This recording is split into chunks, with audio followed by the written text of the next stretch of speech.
Euphigenia Doubtfire, dear. I specialize in the education and entertainment of entertainment of entertainment of entertainment of entertainment of entertainment of entertainment of entertainment of entertainment of entertainment of entertainment of entertainment. Candy and the sun. Could you make me a woman? Showtime.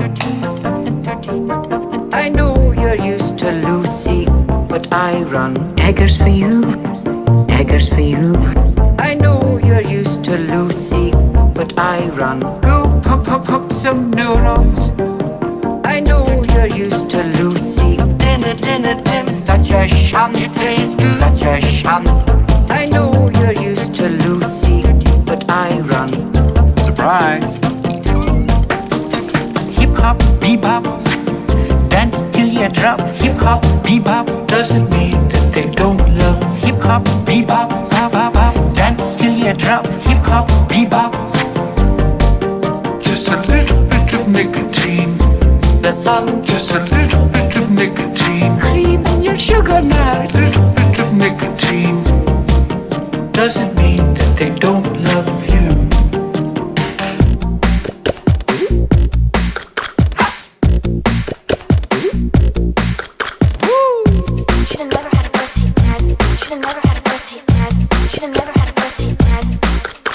I know you're used to Lucy, but I run daggers for you. I'm in charge, daggers for you.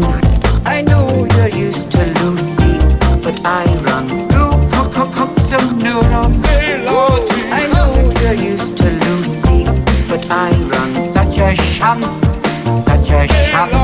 I know you're used to Lucy, but I run. Hip hop, bebop, dance till you drop. Hip hop, bebop doesn't mean that they don't love. Hip hop, bebop, bop bop bop, dance till you drop. Hip hop, bebop. Just a little bit of nicotine. The sun. Just a little bit of nicotine. Cream in your sugar now. Little bit of nicotine. Dinner, dinner, din, doesn't mean that they don't love you. Entertainment of entertainment of entertainment of entertainment. When I'm in charge. Entertainment of entertainment of entertainment of entertainment of entertainment of entertainment. Don't fuss with me. It tastes good. Dinner, dinner, din. It tastes good. Bum bum bum bum bum.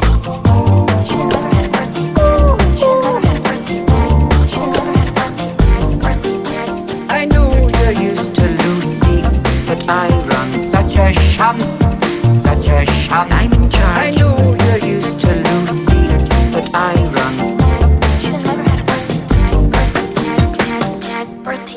Yeah. Hip hop, bebop, dance till you drop. Hip hop, bebop, mean that they don't love. Hip hop, bebop, bop bop bop, dance till you drop. Hip hop, bebop, candy in the sun. Just a little bit of nicotine. Dinner, dinner, din. Just a little bit of nicotine. Cream in your sugar now. Little bit of nicotine doesn't mean that they don't love you. Well, that's all for today. Bye bye.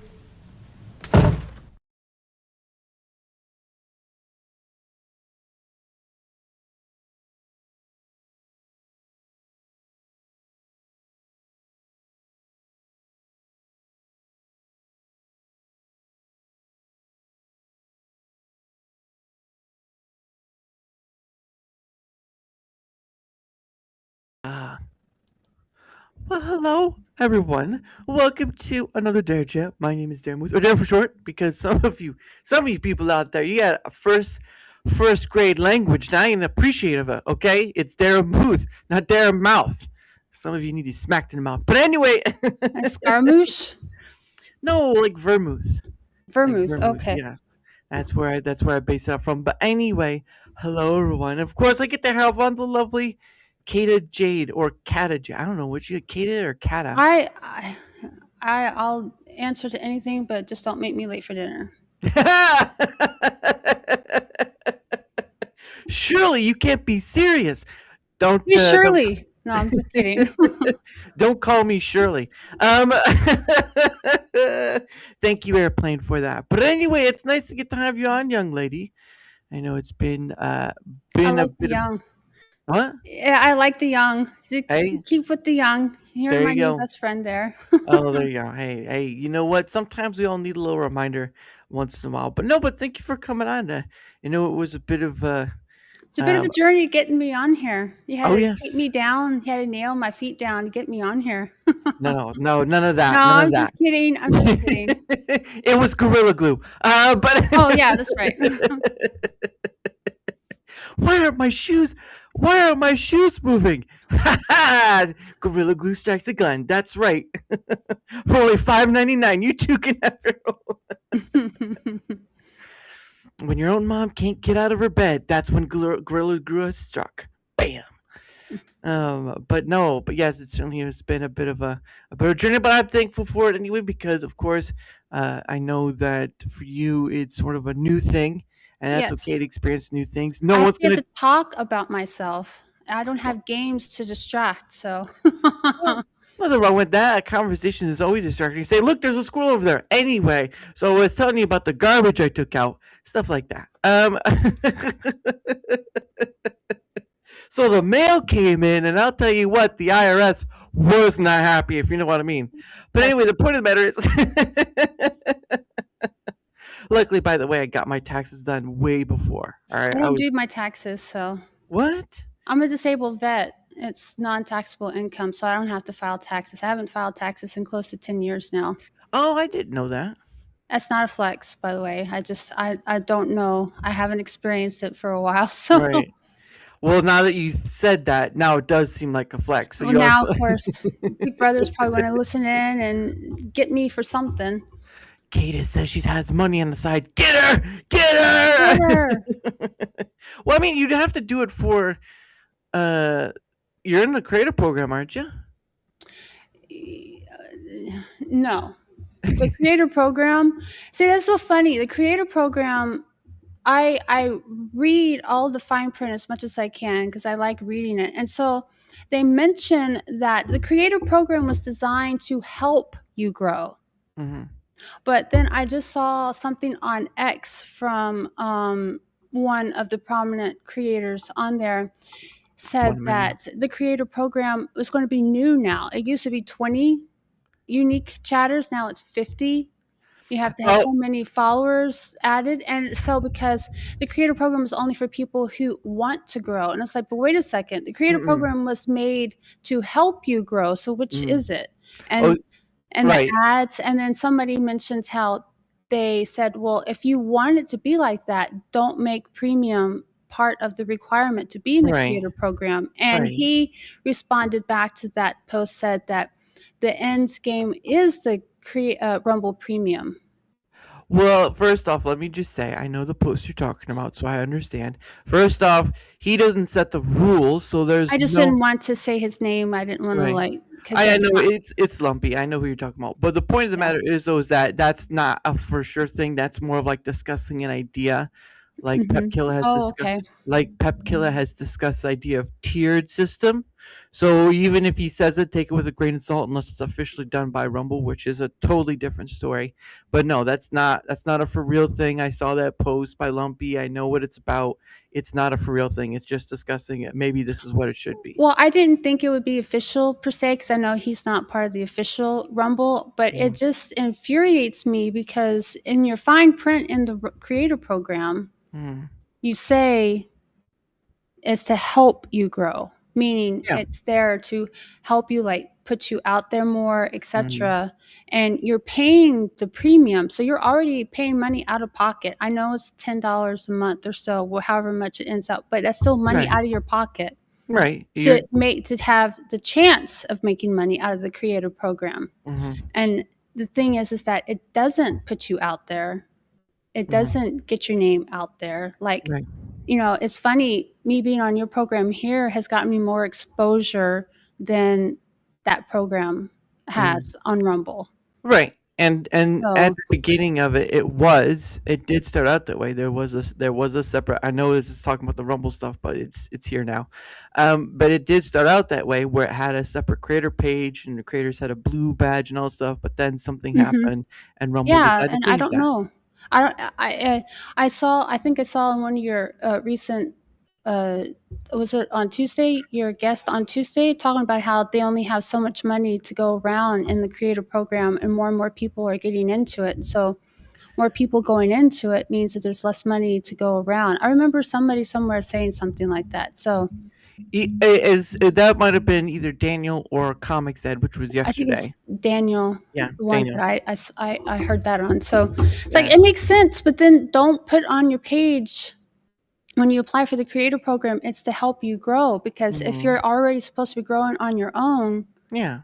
don't put it on there. I'm a real believer, say what you mean and mean what you say. So Right. don't put it on there for PR Hmm. or to cover your butt kind of Yeah. thing. Either say it or don't say it. But Yeah. No, and I understand that, and unfortunately, the case of it is, I think, a problem with many creators, and this is not just on Rumble, this is on many platforms, is that they don't understand that a platform is just a business at the end of the day. mhm. You are you are you are the second citizen, is what Yes. it is. Mhm. You are the second citizen. And any streamer should know that, Yeah. because it is a business at the end of the day. Yes. And they have to make money, because I mean, you want them to make money, right? If they don't make money and they go under, you lose your platform to stream on. So you want them to succeed, because if they succeed, you have a chance to succeed. It's not shouldn't be the other way around. But Mhm. um but at the same time, businesses should be more transparent to the people, because we're essentially independent contractors on the platform when you think Right. about it. Right. They should be more transparent about it too, Mhm. and not have, like, a lot of younger streamers probably get on thinking they're going to make all this money. Mhm. You don't just get on and stream your favorite game and hang out with your friends and you miraculously make, hundreds or thousands of dollars. It's Right. entertainment. And Yeah. like any entertainment, like acting, singing and whatnot, a lot of it's by luck. Like I've been Mhm. streaming 5 years in June, Wow. and I'm still a small streamer. Mhm. And I'm a small streamer because as a mom, Yeah. I can't do the 80 to 100 hours right now. As I Yeah. get older, I can probably dedicate more time Mhm. to it, but I know that, and Mhm. I knew that going in. Like, I Right. got affiliate really quick on Twitch. That was the platform I started on, Sure. and I got it because I had friends at the time that were really supportive, got me the 3 viewers per hour Mhm. average, all this stuff, so I was able to get it fairly quickly, Right. but, that doesn't always come Right. for Yep. streamers, so Yeah. And I think that should be, and this is just from my perspective, people can do what they want, but from my perspective, it should always be about how you want to go about this thing and what you want to do with it. Because at the end of the day, though, expecting a platform to be in your benefit nature is a paradox, Mhm. because it's a business and they're going to put the business first before you. I mean, that's, Always, yeah. and there's nothing wrong with that. Right, that is a business mindset, but it's also the practical. It's also the how they pronounce themselves of what they want to do, and then they say they're for the creator and all this stuff. And you see all these nice things. They're like, yeah, that's awesome. Yeah, that's great. But this is what I dislike and fear most, is when it starts becoming that sort of family vibe. Oh. Yeah, listen, I already got a family. I have a family, whether it be far away in a different state or in the same state. I already got a family. Mhm. Online friends, great. Online acquaintances, great. People I get to know, like yourself, Miss Kata, very lovely. Um, but the issue still remains, is that creates a form of tribalism, which can be a greatness in its own right to some degree. But the problem of it is that it blinds you to not only stuff that happens within the tribe, but stuff that happens within the platform itself. And Oh, yeah. when that happens, you begin to see this sort of chain reaction of stuff where defense comes and people start attacking because they brought up something in good faith, and all of a sudden they're like, you either work harder or do all this stuff. And I imagine you've seen that quite a many times. But at the end of the day, though, I don't agree with that sort of thing. I know there are some people I know that say that, and they have the reasons, and that's totally fine.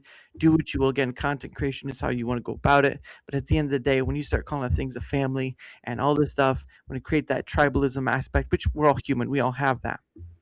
The point of the matter is, though, is that these platforms are business at the end of the day, and you are a second class citizen. You are not there first. You are not there unless you make them lots of money. You're just there. You're just noise amongst the water. Well, I want to add a caveat to that, because with it's a family thing. There are some, like any civilian workplace that says we're a family here. I Yes. tend to run. I don't want to. I don't Mhm. want to deal with that. But Yeah. being in the army, it did become like a family. But for Right. us being in the army, we trained together. We were out in the rain, pitting up tents together. Yeah. We were doing all that stuff together. So there's that camaraderie that is like a family. Mhm. And I'm sure it's the same with firefighters, same with police Mm. officers, nurses. It's the same way too. People who are medical in like places like have hurricanes or Mhm. tornadoes and whatnot, Yeah. working 24, 36 hours. So, but streaming, really? Does that really at the same level? I Yeah. don't think so. So I agree. So there are some places that I do see that we're a family. My Mm. brothers and sisters I can Yeah. see, but streaming, I don't know. I mean, there are some people who make really deep, meaningful relationships, I'm sure, Mhm. networking and streaming and get really close. They're really valuable, and I don't doubt that either. But yeah, you're right. They have to be to their investors first and the streamers, the independent contractors second. Because, like I Mhm. said, if they don't keep their eye on the profit, then they go under. And then where did the streamers going to be? So you want them to try to keep their platform viable for as long as possible. Like Twitch. Twitch was the first major one. It was Twitch and Mixer, and Mixer is Right. no longer around. It's now Mhm. Facebook streaming or whatever because they bought them up. But Okay.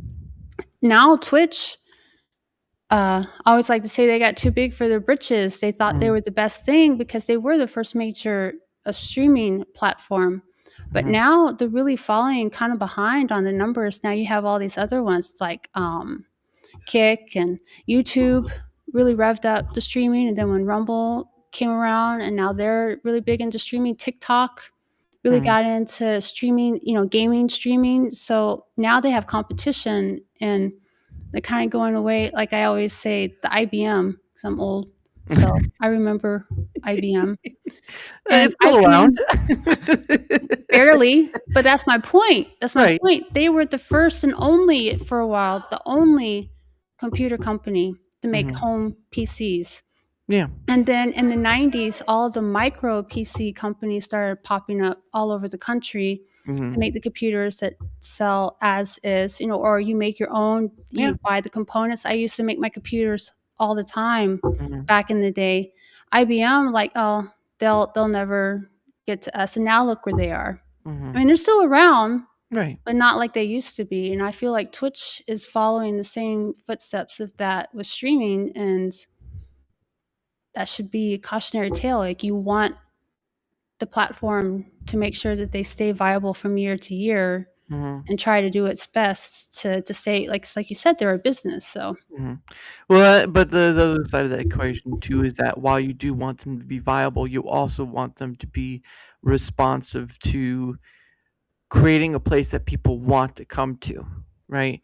Because mhm, if you don't have that space, like again, the reason why YouTube, even regardless of the moderation and all the stuff that's going on, the reason why YouTube is still the king of platforms is because it has that openness of you can discover just about anyone on there because they have that ability. Now, obviously, of course, you have to sign through, you have to have Gmail and all that stuff. So there are those finicky mhm. points, but people are not going to simply walk away from YouTube because it's still the king and it still offers such incredibility that it's hard to walk away from. Now, albeit again, the people that are censored or tossed off lose their account and can't get it back, all this stuff.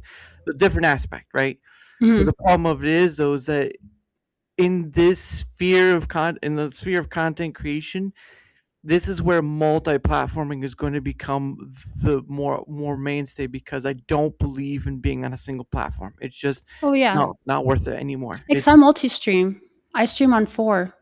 Mm, Every time what's I stream on, because Twitch was my first, so mm, I still stream on Twitch. Then I went to YouTube okay. when I Yeah, I learned see you how to there. multi-stream. Yeah, So I stream on YouTube, and YouTube is also secondary because I like to try to do the short and long form content there. sure. My gameplay, I have a personal goal of putting at least 100 games of gameplay through videos on there. I'm close to 2,000 videos now. I'm like What? 1,300 videos or something like that. Wow. But Jeez. that's a personal goal. I Mm, mean, I want to make it clear. I would love this to be my main job, my main source of income. Because, like I said earlier in the week, I'm a disabled veteran. I can't really do traditional jobs yeah. right now. So Understandable. I would love it, but I'm also doing it because it's something to do and it's something that I'm passionate about. Yeah. So the YouTube and then Rumble. When I joined Rumble, how long have I been on Rumble now? It's been like a year and a half now, I think. For you? Yeah, I think it was. I think I joined. I know it was June. I want to say June of 2024. Hmm. So probably close to 2 years now. I can't remember. I'm gonna have to look back on it. But I joined Rumble and been streaming on it since then. And then Mm, TikTok, when they started giving TikTok Studio, yep. so people under 1,000 followers. I'm still working on that, so I can get a stream key to put it in OBS. But right Mm, now, I use TikTok Studio to stream on it, and so I do those 4 every time because yeah, you don't want to be on one platform because what yeah. if God forbid, like you said, you get banned on that one platform you built, put all your eggs in that one basket, and then Hmm. it gets taken away from you, shadow banned, or you say the wrong thing, and Hmm. whatever the case may be, and then what? You pretty much have to start all over.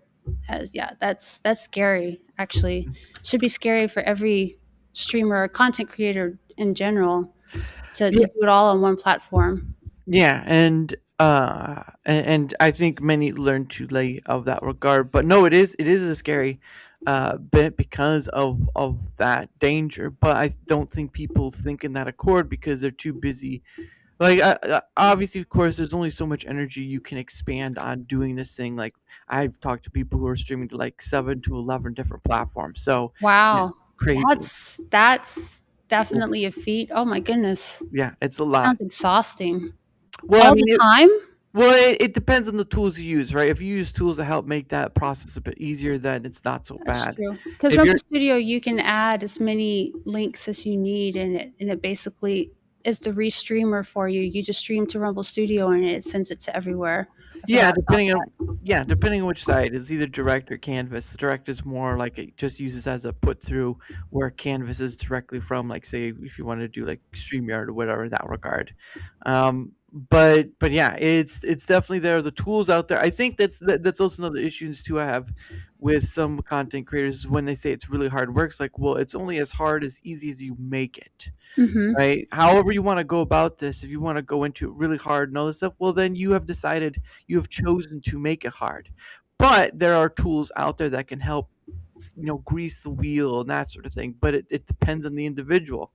Like for me, I won't say it's not hard. Like I think the biggest chunk of it is just the guest invitation. But as time goes on, that'll be easier because on very rare occasion, I'm talking like rare occasion where someone will Mhm. ask to come on, which is what I'd rather aim for, is people just asking to come on and say, hey, I'd like to come on, and be like, yeah, let's have a discussion. Because I think people are like either they're afraid or they don't think they're worth it. Like I know, I know that was like our conversation for a bit was where I think you didn't think you were worth Yeah, like, thinking. who would wanna listen to the old lady who plays games online? Yeah, that's true. There's a lot of there's a bunch of old ladies I've been seeing out there that play video games. So or they do like there But was I one. wanna add, I don't see too many. I've only seen one other mom play first-person shooters. A lot of the gamer moms that I see online streaming are the Mhm. cozy games. Cozy games. Yeah, there's nothing wrong And with it's not cozy that I play cozy games too, but I'm just games. saying I don't see too many people play like my age playing female playing like Apex or Valorant and whatnot. So Well, the question is, are you really a sailor? Like, can you curse up a storm, or you just like, oh, nut. uh I mean not with my kids around. Hey, cool frog. Nice to see you, good sir. But I was about to say because I could just say this motherfucker is trying to take me down again. Son of a bitch. Let's just say that I play a lot of my first person shooters when my kids are asleep already, so There you go. Smart. I don't have to worry Mom, about it. Llama on Blaze says mom's playing bridge. Oh, I've never seen that, but that would be kind of cool. I mean, I've heard bridge games can get kind of intense, especially when you have two people getting upset with each other. So Hey, you know what? When it leads to real life SmackDown and just like WWE style, that's when you know. any That's game when you could know. be blood sport if you believe in it enough. I'm waiting. I'm waiting to see Disney Dream Valley turn into a bloodbath. Oh God, no, no, no, no. You mother trucker! Oh my goodness! Hey, I am listening. Well, that's good. But yeah, it's definitely Llama says I've never seen people stream bridge games. Oh, well, there you go. I don't know what he means by bridge. I've never played Bridge is bridge. a card game, so Well, that's all I remember it being. And you have to like get like so. I played spades in the army. That was the card game that we would mm, play a lot, and yeah, it got pretty intense, especially when you had somebody lie about having a card in their hand at times, trying to cheat. All mm-mm. of us were like, no, I don't think so. So, or sandbagging when you say that you're only going to get win Mm. 4 rounds when actually you get like 7 or 8 and you have your partner mad because you're like, you could have gotten that many. You should have said that many. So Oh, it can get intense. I see you could have picked up a few more tricks. Why didn't you let me know? I I told you I wasn't wasn't that good. sure. I told you I wasn't good at this game. What do you want from me? That's we're just playing for fun anyway. Yeah, Usually yeah. when you're waiting, hurry up and wait when you're waiting for something. Like you're told to go to the arms room to get your weapon for range day, and they don't, or you're told to stay there, get there at 0400 in the morning, and they're Mm, not there until like 6 or 7 in the morning because the mm, armor doesn't want to get up early. yeah. All the fun stuff right there. Oh, he wanted to sleep in. Oh, I guess we're gonna play spades, everyone. Llama says many possibilities, but persistence is key to streamer success, and he says it as spoken as a non-streamer. Well, in a sense, that is true. Like persistence, but I think at a certain point, people will only persist so far until they're burnt out, and they've got to either try to Mhm. reinvent themselves, or they just do something else. And I think that's a point of it too. Is like for me, um, when I wasn't streaming at all or putting up content at all or whatever, I would just be like one of those people in the chat, and you'd hear like some of these people in the chat ask, "Hey, how did you get started? What did you do? All this stuff, right?" And usually the content creator would say, "Oh, you know, you get a camera and get a mic, and then you just do it." And then there's a truth to that. Like sometimes it's just do it, just go on it, and maybe you'll find your way. But the point of the matter is that my from my experience, my thinking has changed, and instead of those two things, before you even get a micro camera, you should have your why of why you want to do it in order before you touch any of that, because once you start spending money for this thing, you are sinking something that could be deemed as an investment. Mhm. And if you're not looking at this as an investment from a concrete standpoint, which is why I say you need a why, then you're just gonna at a certain point you're gonna burn out and or something else, and you should eventually gonna walk away from it, because I think a lot of people take it on, whether it's like we're talking about where to make the money, or it's the metric stuff, or be like a big YouTuber or whatever. The point of the matter still stands, is that if you do not have your why of why you do this, then when the hard times come, and they do, you either will have something that will carry you through or you won't. And that'll be the deciding factor on whether you continue or not. I agree because my own experience. I started streaming in 2020, Mhm. no 2021, Mhm. um, and I started streaming because that was still during the height of the Rona. Right. I don't know if you can say that online COVID. still or not. Yeah. I'll say it, COVID. Yeah. Okay. So, a lot of people were streaming during the pandemic Mm-hmm. because a lot of people were out of work. They had to stay home, Yep. and so they were wanting to have something to do instead of just staring at the same four walls all day. Because I mean, Yeah. there's so much you could do at home. Only so many things you can catch up on TV, etc. Yeah. And two, like you said, they're trying to find a way to make an income because they were not really being laid off per se, but they weren't able to go to work because you had to go in person, and then the whole thing, have to be 6 feet apart, etc., made it really difficult. So that's why a Mm-hmm. lot of people started streaming during the pandemic. And yeah, I started streaming, but I started streaming for a couple of different reasons. Like one, I said I'm a disabled vet, so I was trying to find ways, non-traditional ways, to earn income. Right. And two, I really like games. I've been a gamer for 40 years now, Mm-hmm. and it looked like it was something fun.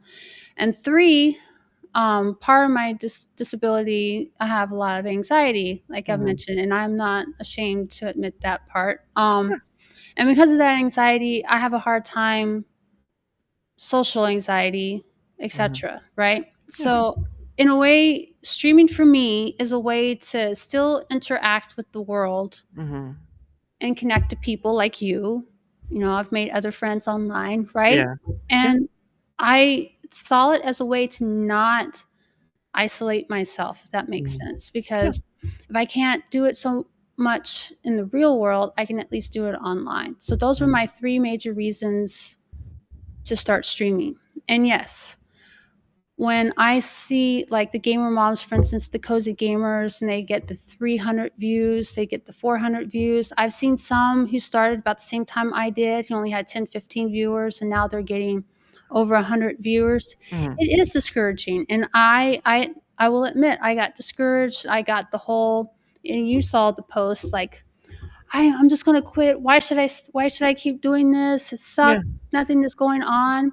But um, then I got to the point where, like you said, you have to figure out your why. The Mm-hmm. why I did it was more important to me than making the money Mm-hmm. because I do live okay on my Mm-hmm. disability pay, but the income that I would get from the streaming, I was hoping to better provide for my kids. But Right. that honestly ended up being secondary to me because I realized no, I started streaming for these specific reasons, Mm-hmm. and these specific reasons still stand. I still Right. want to connect to people. I have kids who show up on my stream. I get Mm-hmm. choked up when I think about this because I feel so much for these kids who say that I'm their safe space. Mm-hmm. They just watch me play Apex or Val because that right now I'm a part time because, like I said, kids. Yeah. Um, and they just get on and watch me play games to forget about their situation for a few hours. Stuff like that Yeah. really helps keep me going. So, yes, I am a small streamer, but I make these connections to these few people Mm-hmm. through the years, and that to me makes it more worthwhile than any money Mm-hmm. than I can make. So, Yeah. I, And I do enjoy that. And I have other creative pursuits, like I showed mm-hmm. you my photography one where I'm hoping to be able to start selling digital Mm-hmm. photos of pictures I've taken around in my area here. So, it's Right. not like it's the only thing I'm trying to do Sure.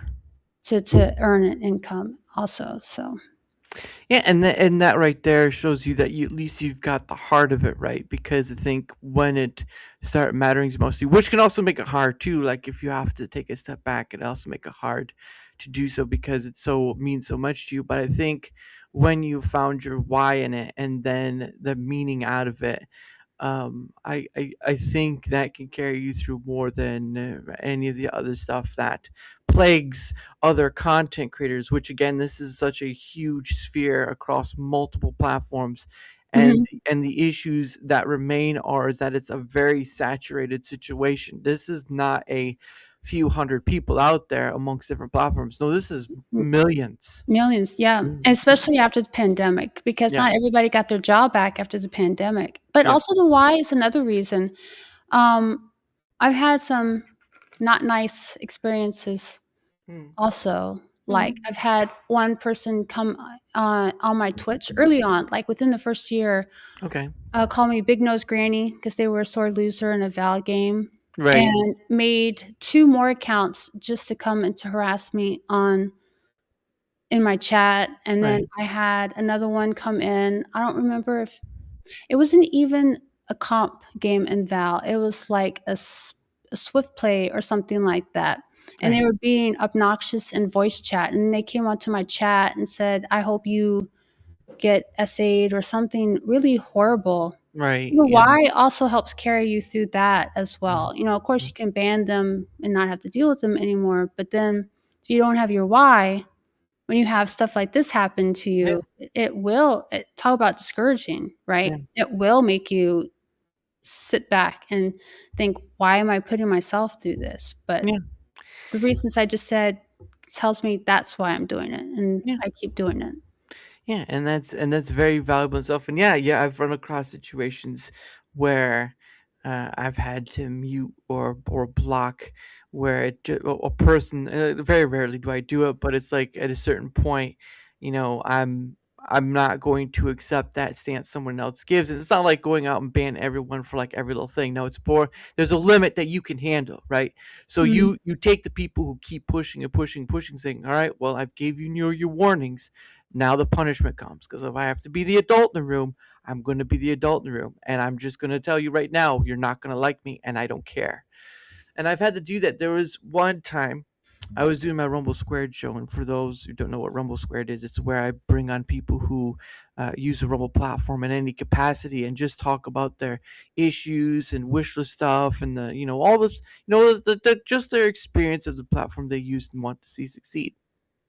I had a gentleman come on. I had many people come on, but there was, I won't say the name, but a gentleman came on, and at a certain point, he started to bring in his own personal issues with someone else who was on as well. Oh. And at first, yeah, and at first I was like, you know what, I'll just kind of like let them do a little bit, and then we'll move on. But it started getting more and more, and that's where, I mean, again, these both are adults. Only one of them was real issue. The other one was like being respectful, doing the best he can with the situation at hand, and being honest. But the other person was being like pushy, and it got to the point where I had to step in and say, "Look, this is enough. If I have to be an adult in this situation, I'm going to be, and you're not going to like me for it. So you better stop now, or I will end this." And of course, things went back to normal afterwards. But there are points where you, as a content creator, you just use an adult, right? Like if you have people coming in like that because want to bother you or whatever, or try to take away from that. At a certain point, you're like, "Look, I'm giving you a warning here because I want to be nice about this. But if you keep continuing, I am going to shut you down, and you will not be back again." And all that other stuff. And if they make another account, well, boop, there you go. You can keep Mhm. making accounts. I can keep blocking all day long. We can keep having fun with this. Yeah, help Um, me learn how to ban, please. Yeah, real quick. I'll learn it real quick. The ban hammer, as my son likes to call it. just take it's like a lacrosse stick. It's just a lacrosse banner, like whoosh, like right in the groin, right there. Oh, Yeah, yeah. ow. Hey, you know what? If they're gonna try to hurt you, you got to make it hurt just a little bit more. But again, each to their own. Some people they accept the trolls. They don't care about the trolls and all this stuff, and that's Some fine. of them like that because it adds more drama and therefore it adds more exposure. Like, I've More seen some engagement. people, yeah, engagement, because they Yeah. add or they do outrageous stuff online as rage bait because they know it's going to come. And I can't remember a young kid who was obnoxious to women on games, but I think Mm, he did it on purpose because he wanted, like you said, the engagement. That I don't care for. I don't yeah. like those kind of content creators because it's just adding more division and more, I don't know, but maybe I'm too old. Maybe I don't care for that kind of stuff No, anymore. No, again, content creation should be how you want to do it. Forget what anyone else says about how you should do the overlays and all that stuff. All that's meaningless until you make it meaningful. Mm-hmm. Right? So if someone crosses your path and they're pushing and pushing and pushing, you've already set the boundary, you've already been not courteous enough to say, "Hey, this is the line. You crossed the line. I'm done." Then, as one would do once they cross that line, you stamp on it quick because you have already stated this mark. And while I've only gotten a few times, I've never gotten it too much throughout the whole thing. I've met a lot of amazing people, including yourself, and just getting to chat with them, whether they're a creator or not, because I talk to people who are and aren't a creator. And the only challenging part is in the discussion faction, not in the like trolling faction. But when you do get those sort of people in chat, it's where you draw the line and you keep to that line. Mm-hmm. Well, because some people who come into my chat, I think they're used to those people who, do the flame wars and whatnot. Because Mm, I have had some where I didn't have to ban because they come in and start talking like that, and I'm like, we're not going to be doing that. Like you mm, said, sometimes you just give them a warning, and yeah, they're like, "Oh, sorry," and then they're fine yeah, after that. yeah. So yeah, I do think some younger kids. Again, I have kids because gaming content creators, more often than not, you're gonna have kids Mhm, get onto your stream. So and mhm, that's fine for me. Not everybody who streams want kids in there. I mhm. mean, I'm a mom, so I'm just used to dealing with kids, so I don't mind. But some Yeah, of them are 18 plus, and yeah. they make sure of that. But these kids, the younger ones, like 14, 15, 16, they come in and they start acting that way. And at first, I was confused. I didn't know why. Mhm. But then I started seeing some of the stuff that my kids started watching on like YouTube and whatnot. I'm like, oh, that makes sense now. Yeah. Do or act the way they act. Mhm, So it's unfortunate, and mhm, you're right. Everybody has a right to content create however they want, mhm, and there's always going to be that audience for it. But I personally don't really think it's very beneficial to society acting like that. mhm, Like there was that content creator. He was in Korea acting a fool, and he ended up arrested for doing something in Korea, and he didn't take it too seriously until like showing up late. Oh, yeah, Johnny Somali, I know who you're talking Is that about. his name? Okay, because my oldest son was telling me about him Yeah, and stuff like that. And then we've had some people like really horrendous stuff. Like this is why I'll never be on Kick yeah, again ever. Because I did not like it. There was this one guy who solicited somebody, had the mhm, woman come over and wouldn't let her leave at first. mhm, And the owner of Kick was in his chat egging him on, saying, mhm, "Do this and I'll give you more subs," or mhm, something like that, and laughing about it along with all his other chat, you yeah, know, uh, and people in the chat and stuff like that. I mean, yeah, it's a free country, but really, you have to wonder why that gets so much more views. Like, mhm, if I had acted the fool like that uh, at first myself, I'm sure I would have gotten a lot more views than I get mhm. now. But for me, I don't know. I just don't see, just because you can do something doesn't mean that you should do something, in my Right. opinion. Right, yeah, and you're not wrong because, again, it seems like a lot of the outrageousness or negative or whatever, the attention grabbers, as it were, Yeah. it's rewarded. And I'm saying all attention grabbing is bad, but I am saying that there are big chunks of it where, like you have people who are driving and they're streaming and they get into a car accident or something of similar One nature. or she killed her sister, I think, or something like that. She was streaming while she was speeding. They Mhm, got into an accident and mhm, found out that her sister was really hurt or killed. I've heard, incidents like this, get into accidents where they hurt people. And it's like, but you're right, they do it because they know they get the clicks, because a lot of this is clickbait. And people like sensationalism. I mean, look at all the stuff that we see on the news. They keep the cycle over and over again, like mhm, the shooting and yeah, bombs going down, because they know it gets engagement, it knows it mhm, gets the viewers. And so yeah, people tune into it and they're like, oh, well, I could do that too to get big. But the problem with that another part of that, I should say, is that you always have to go up. You have to up the ante. And so it ends up, like you said, people streaming while they're driving recklessly, speeding and whatnot, getting into the accidents or just. And didn't somebody stream a murder at one point too? There was, I think, the story that I remember seeing was that was in France that this happened because it was a French person, and they were getting choked out and stuff. And I don't remember all the details, but it was some of that similar nature. And they eventually took it down. But I mean, like with Twitch, sorry. It's okay. Sometimes I talk too much and I gotta get my throat wet. No Um, worries. let's see, what was that? But it was like with Twitch. I've seen on Twitch where like you had all the hot tub streamers and Oh you yeah. had then Yeah. there was I one. had somebody ask me, they gave me a sub and they said, Mm. okay, now what are you going to do for me? Mind you, this was still a kid. And I was like, I am not taking my shirt off or Yeah. whatever it is. And then they left. I was like, yeah, no, thank you. But I'm sorry. Go ahead. I had to say No. that. It's like, it just Yeah. blew my mind that somebody would ask me that in the No. chat. Yeah. Well, obviously because if you know, going back to Twitch, like if it's sort of a big norm over there, they find people like that, then yeah, you're gonna get people that are gonna come on your stream and say, yeah, do that. But and kudos on you for just keeping your calm in that regard.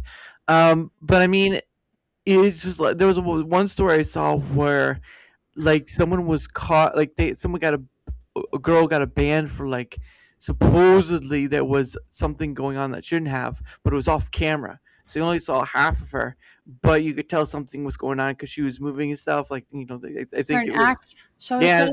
They Okay, they my were kids are around. I don't want to say it too loud. So there was a certain act going on that was 18 and older, I heard and about that. yeah, and but they only got like 24 hours, and I believe that was it. So there's this thing where a platform doesn't apply Isn't its that the P rules. word? Isn't What? that illegal? Isn't that again? I can't say it because my son is dancing. Well, no, Off. they couldn't see the other half. The other half is where the stuff was Oh, off okay. camera. Off camera was where stuff was happening, but you could tell by the part you did see that something was going on. But I mean, it's just like She only got 24 hours. That's yeah, I believe that was the is she case. like one of the bigger streamers? Because I've seen double standards. Like big streamers, Mm, if you make it to a certain point, it's like you have a different set of rules for you. Like that Hassan guy on Twitch saying yeah. some really egregious stuff, like saying some stuff that would have gotten somebody permabanned if he wasn't so big. Yeah. And yeah, he keeps saying it and he keeps being left on it. And I Yeah. but only 24 hours for doing that. That's just crazy. Yeah, I think that happened to him too, Hassan, where he was only like banned for like 24 hours. Um, Lama says nowadays there are moderation, but still, shooting guns out the window, drinking pee, fake suicide. Those were crazy days. And he says, don't let KataJade see those. Oh, I would probably be traumatized for life if I saw some of those. Like some of the stuff that I hear about, I can't even watch the video. I Yeah. really can't. Like, I've see what other outrageous stuff I've seen, like people being attacked Mm-hmm. in various ways. Mhm. I haven't heard any robberies, but I'm not trying to give anybody any ideas. But yeah, people getting hurt and other stuff. It's like, but then like Yeah. I said, the news. I always go back to the news. You Yeah. see stuff like that happening in real life. Mhm. So and it's news. You can't Mhm. say you can't tell a kid it's fake because it's not. It's new. Mhm. Well, I mean, fake news is a topic of another discussion, but Yeah. stuff that you're seeing in these videos have Mhm. happened. So Yeah, there's certainly a point of is it real or not, because again, I think the one part of it should be noticeable is that things get omitted, right? Things get mhm. omitted, and you're only seeing a certain subsection of stuff. So, like people, like it's a headline in a newspaper, right? People see the headline and say that's the whole story. Well, while that within the story below the headline, there's more to it, more nuance, more content, whatever. And I think people that's what people go for, mostly just the headline, and they don't look deeper, which can be a problem because again, that going back to the inference of like the tribalism and stuff, that can definitely spring leap that. And hello, Comics Queen, how are you? I hope you're doing well. Did you just get done with your show? Because if that means you're Not right now. stopping by, that means that you must be done with your show. Or were you having a show? I think Comics Dad was doing a show. I don't know about you though. But anyway, thank you for coming. Sorry, my son was trying to talk to me off screen. I was like, no, hold on a no, second. They're tell so him the excited that I'm here. So, hey, tell him the snacks can wait. All right, snacks oh, can wait. Look, inside the house, buried somewhere, there's a packet of they have snacks. dinner. They have Okay. dinner. They've been fed, so they're fine. They're good. They're just like, what's mom up to? What's she doing? Hmm. Just like doing this. They're like a bunch of mongoose. Like what? That's another thing. Like when I try to stream on Friday and Saturday night, Yeah.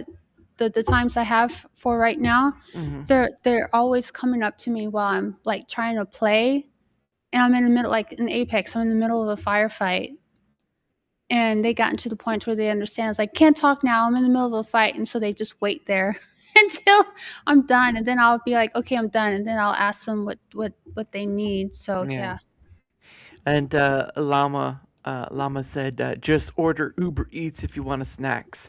yeah. No, Uber Eats are because expensive though, and it's yeah. probably going to be more expensive now because the way the gas prices are skyrocketing. Oh So, yeah. Well, funny enough, my gases near me dropped like 22 cents. So it was like 4.19 where I was at, and now it's at like 3.97. So it dropped like 22 cents. So this oh is my nice. god, Yeah. Certain places it did. Some places dropped like like California is like what 7 now? Because I remember when they're it was always 3 here, it was like yeah. 6 there. So I It's can't always imagine. it's always more expensive in California because it's California. I mean, Yeah, that should be no California. surprise. Oh, it's $8 in California. Well, no You doubt. know, we get a lot of because I live in West Texas. The city that Oh, I live really? close to is El Paso, and we get a Oh, lot of people from California moving here because we're still desert, so we're yeah, similar climate and temperature, all yeah. that, but we have a lot lower cost of living. Mm, Although for now, now, not so much because all the yeah. Californians are moving here and then trying to implement the stuff that they left. So Mm. it's like, ah, but It's it's a very interesting thing where it's more of an infection rather than it is just like it just stays where it's at. No, no, no, no, no, no. It's like there's a game out there. It's called oh, I can't remember what it's called. It's like Contagion or something like that. I was And thinking contagion, like yeah, something spreads around the yeah, world and you have to maximize it. Yeah, yeah, yeah. It's my son basically played that game. I was like, I'm okay with that, but yeah. yeah. So basically, you could take the lessons from Contagion and be like, "Wow, that makes sense." So it is under. So when people talk about like we gotta stay here and fight and all this stuff, and people are like we're gonna move away, there is an understandability of why they would say we gotta need to stay and fight because again, if it's like a contagion, it's just gonna spread anyway. So either you do all this stuff or you fight the infection, whatever, or you just leave it somewhere else where that could get infected, and more is it really is a mind virus, basically what Oh, it is. and the reason why is because most of the people who are moving away don't make the connection that the policies they enacted is what created the situation in the first place. Mm-hmm. So they move to the new location and then try to implement the same policies they implemented in the first place Mm-hmm. and don't realize that those policies is what created the situation that made you want to leave in the first place. Yeah, So it's like, there's a reason why your cost of living is the way it is, yeah. etc. So maybe you should rethink these policies that you think are so great. But Yeah, definitely. But again, that's the point of thinking beyond their scope, and I don't think they do that until it's a form of desperation. mhm. Because I think that's the ultimate point of where people start to act is where it's a form of desperation, and even then, that form of desperation could turn into sort of like this aggressive defensiveness, which then it could lead to like death or whatever. But I just think that until people get to that form of desperation, things to want to be changed aren't going to get changed. No, I agree, but there's also a thing that not everybody is a deep thinker too. So a lot of people really aren't built to think the deep thoughts. The So you reactors. need right. They're reactive instead of proactive. So you need those deep thinkers to really stand back. The scientists, the Mhm, researchers to step back and try to see the big picture and start taking notice of what's there mhm. as well. Well, and even that can be in a danger in itself too, because you've got people who are considered experts, but that's a form of authority in those areas, and people can misuse that form of authority. So now you Well, have look at to, the COVID. yeah, So many well, things that they said during the pandemic now come out was not true yeah, after all. yeah. So So you can see from that point there as an example, right? And this is in many different various ways how full reliance on an expert could lead to a certain situation where you are lost out on something. And this is where, that's why personal critical thinking is so important. well, just thinking beyond, like asking the questions, right? Not being afraid to ask questions, because if they deny you outright when you ask the questions, then you know that it might be time to go somewhere else. But Mhm.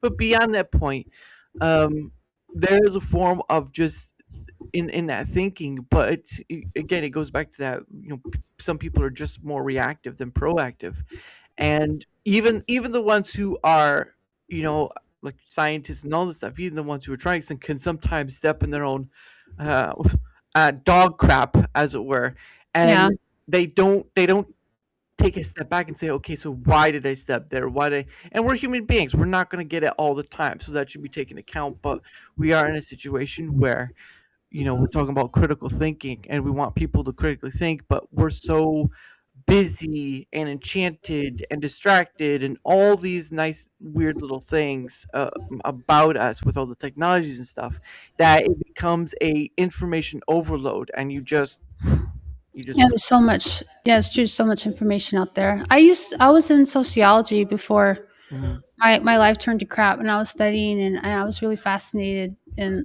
seeing how the mhm, interconnections between people and societies and whatnot. And yeah, mhm, there's a lot of that where you have people who just prefer stability over anything else, mhm, even if the idea might be wrong on a mhm, moral aspect. They're okay with it existing just mhm, because it helped keep the society stable. And then mhm. you had people who, the conflict where Yeah. they're always like the counterculture, a lot of times is what those people. And you had the interactionists, the people who always saw the relationship to things, like Mhm, the relationship to religion, to society, the relationship of symbols, why they're important to people, etc. yeah, yeah. But all of that was really cool, fascinating stuff. Mhm. So But yeah, and Llama Llama said, "What do you mean modern people think?" And then they said, "Have you seen the TikTok generation?" It's like, yeah, well, it there's some is. truth to that. A lot of people have gotten spoiled over the generations. Like back in my day when the Mm. dinosaurs were roaming the world, uh, When before Grandpa the was, internet, yeah, we had with CO2 tiger skin on his back, yeah. yeah, yeah, yeah. Before the internet, Uh huh. you didn't have the information out there. Like my internet was the encyclopedias. Hmm.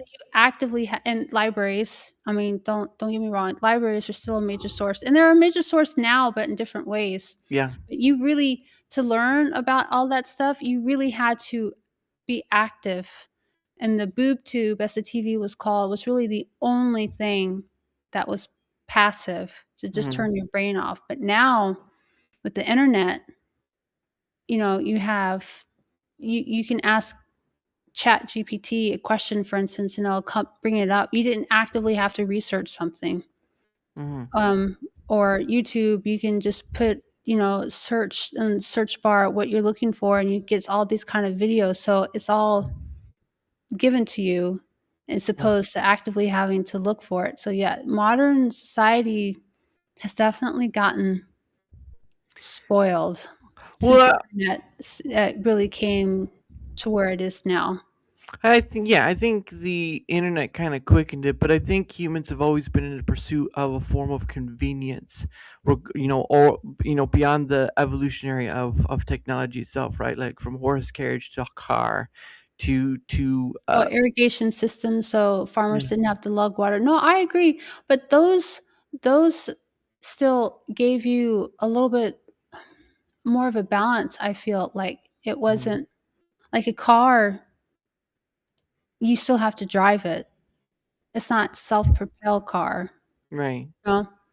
yeah, But with TV, like if you've sat, I may or may not have done this and watched like binged watched a series and then Netflix asking, "Are you still watching?" You don't mhm, have to really do anything. You just let it go and mhm. go and go for hours and hours and not really have to do anything. So Yeah, I think there's some subtle differences to that, but no, that's just yeah, my opinion.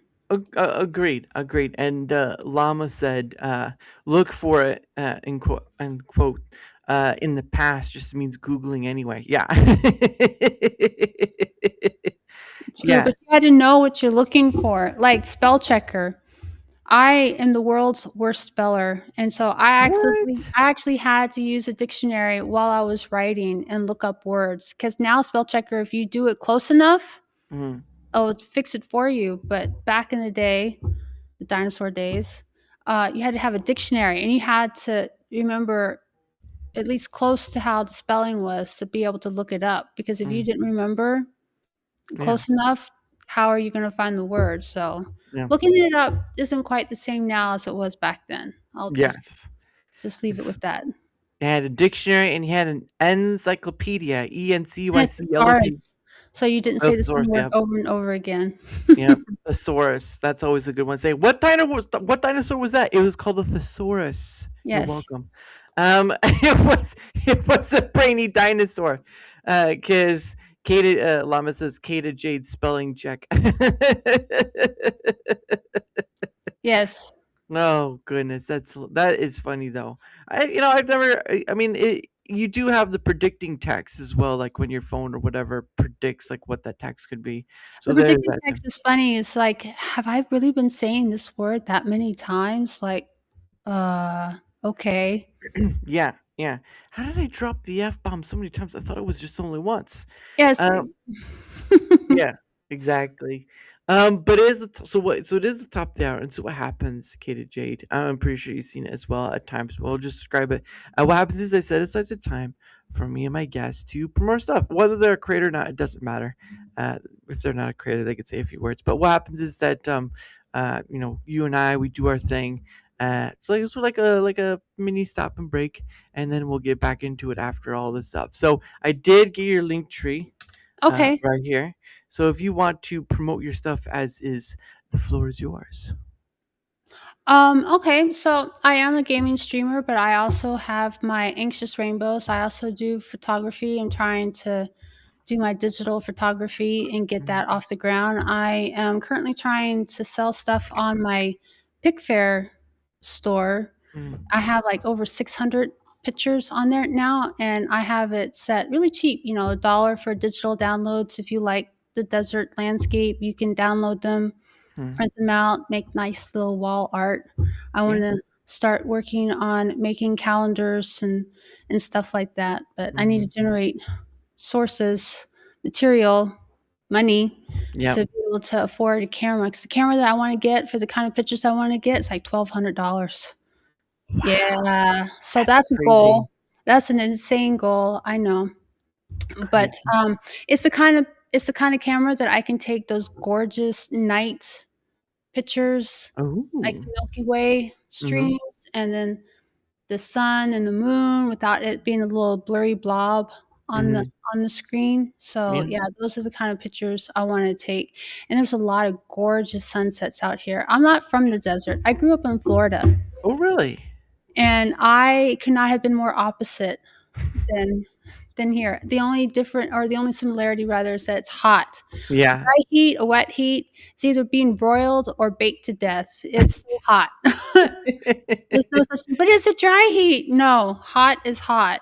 but it does make some gorgeous sunsets and sunrises here, and so I'm trying to encapsulate these. So, but you can see my artistic Mhm, vision, if you will, in all of these pictures. mhm, So, and it's anxious rainbows is a joke on how I came up with that name. I was trying to come up with a domain name mhm, for a blog site originally, and I was going to put pictures on it as well, like a web store. mhm, And I kept trying to come up with names like the end game or a day in the life, something witty or whimsical, and they were all taken. yeah, And so I just did random. I like rainbows, I like pretty things, and I just did some random thing, and it said domain name available, and so mhm, it's like, okay, I guess this is it then. So anxious rainbows is kind of stuck ever since then. So yeah. And I forgot to get that link too. I only did your link tree. But let me put it here. Up, there we go. All right, now it is in chat. So this is your anxious rainbows right there. I thought it would be in your link tree, but it's not in your link tree. it's So not I because I my link tree is KataJade brand, and I do try to keep some separation between the two because I'm trying to keep my Anxious Rainbows brand to be like the more artistic non-streaming stuff. But even in my Discord, you'll see a one of my text channels in my Discord channel for Mhm. Anxious Rainbows. Oh yeah, and you're also, and I looked at your link tree too. You're also on Trovo, and that's a site that's going to be shutting down pretty soon. I'm not surprised. Yeah, I didn't mention it earlier. I did stream on Trovo for a little bit, but Mm, it was a lot like Kick and the whole gambling thing. Like you spend yeah. money and gamble on it and whatnot. And Mm, I liked it. And talking about the creator program, mm-hmm, I uh technically everybody was in it, and you didn't have to put extra money into it because we're talking about how a business needs to be sustainable. mm-hmm. You didn't have to pay money to be in it, and the top 500 people got a X amount of money every month, regardless. Right. That I feel catered more toward the creators, and that probably was not sustainable because Yeah. it's gone downhill. Yeah. It's shutting Not down. in quality. I mean, it's a great program, it's a great community, but yeah, but if you don't get the money in Mm, before you put the money out, yeah. it's not going to last forever. Yeah. So Yep, and that's the unfortunate of it. And no matter how much people want to be like, yeah, great for great platform, whatever, if they don't look beyond the scope that's given to them by the platform, they're never going to realize that maybe this, like for me, and we'll get into it. We'll get into it. But anyway, for the promotional part, that's the link tree right there, and of course that's her picture stuff right there. So if you want to go give her a look, there you can go. And yeah, she does a lot of gaming, does a lot of different stuff, and she certainly is doing pretty well, at least by her still going on. So there's that.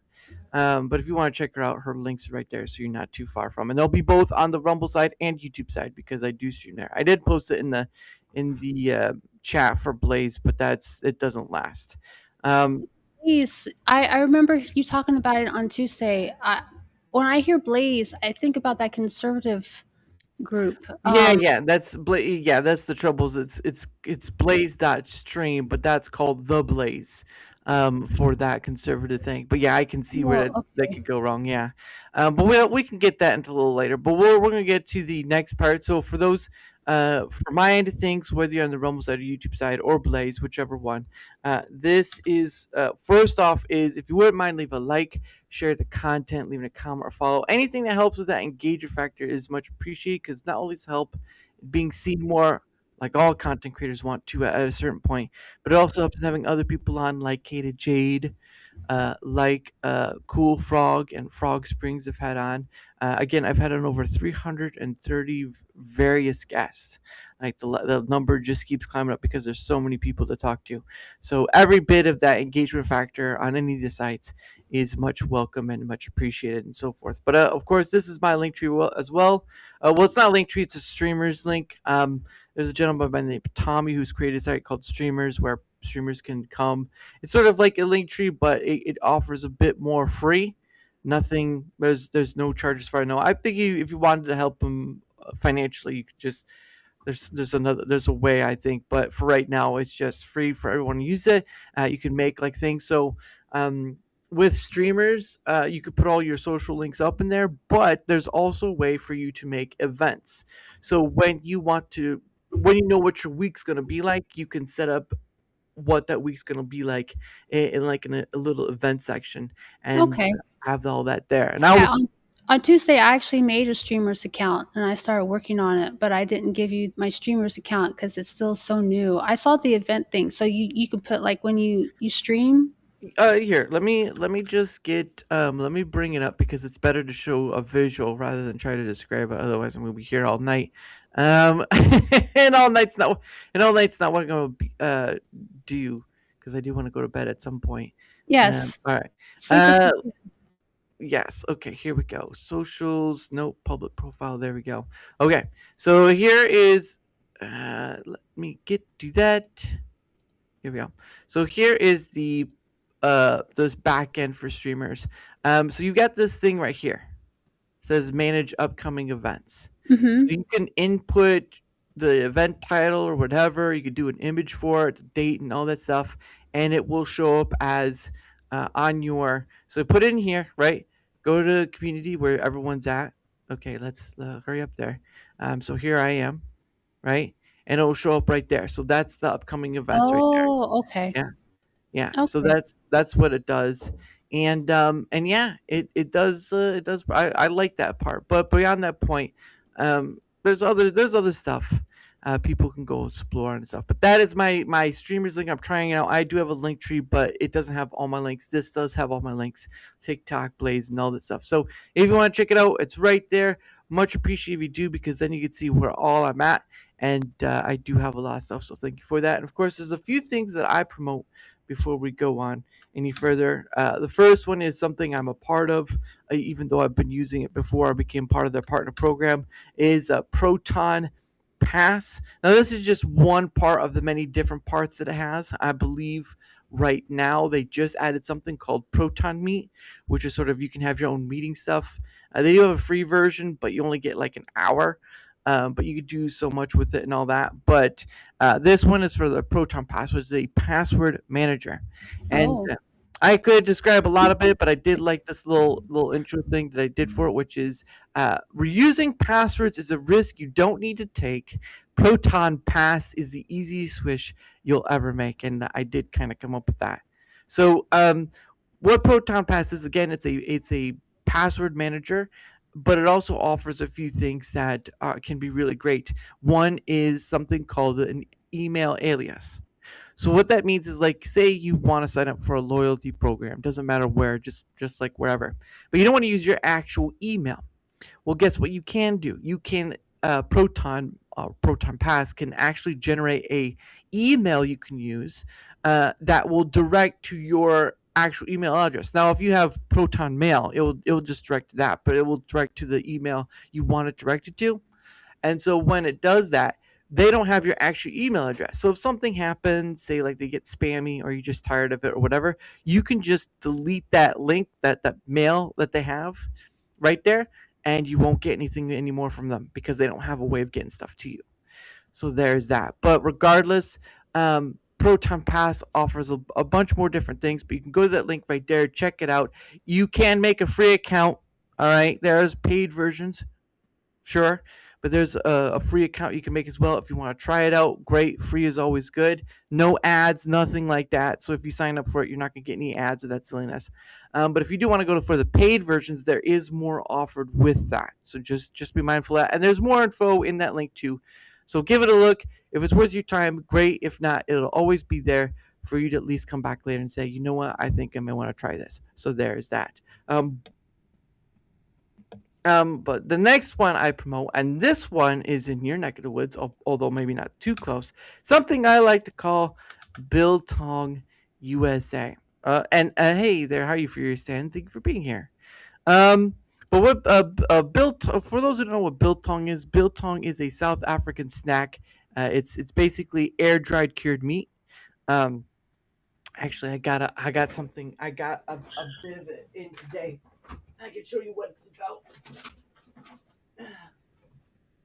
So this is what biltong is right here, and inside is just like strips of meat and all that stuff. Now they do with Angus, they do one with Wagyu, and they actually have one for bison.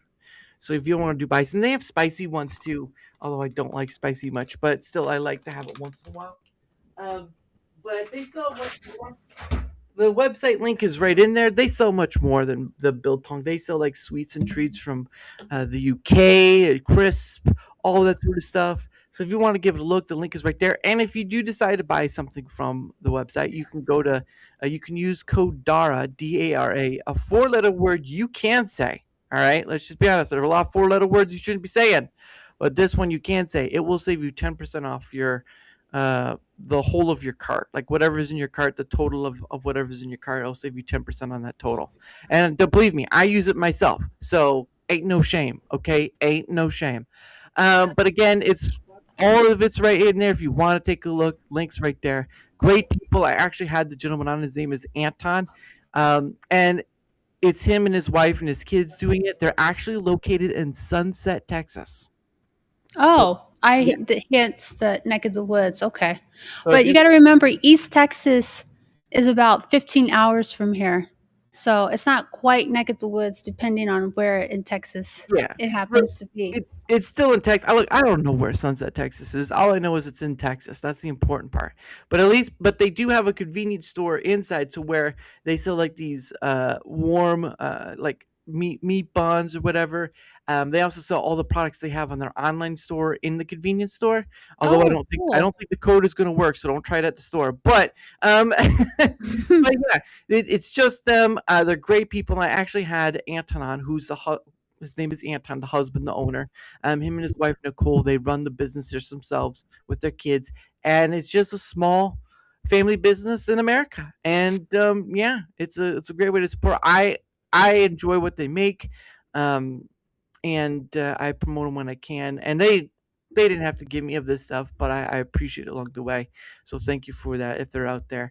But yeah, it's link is in there, and of course the code for that 10% off is in there too. So but yes, if you're in Texas, at least near Sunset, Texas, you can actually go into their convenience store, and they'll have a whole assortment of stuff. So always worth to go in and support a little bit, a little bit. But let me get back to Llama, of course, says, I just followed her on YouTube and Twitch, but I don't think she's on Twitch much anymore. He No, says, he says, I'm try on Blaze. Twitch. Oh, Yeah, yeah. Twitch I'm on every Friday and Saturday with all my other platforms. But yeah, I definitely I wasn't too sure about Blaze, but you said Blaze.stream? Blaze that stream. Yes, that's what it is. Just Blaze, not the Blaze, just No, Blaze. it's just Blaze That's dot probably stream. what confused me. Okay. That's what the website is. It's just Blaze that stream. And then he says, oh, and if KataJade ever finds herself a team of FPS moms, what would their squad be called?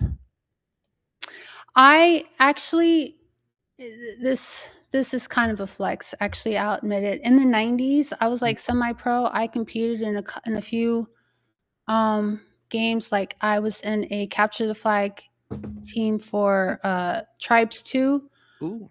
called Lock and Load. And Mhm. then I was in a Counter Strike group for a little bit. They were trying to get off the ground, but real life got in the way, called U238.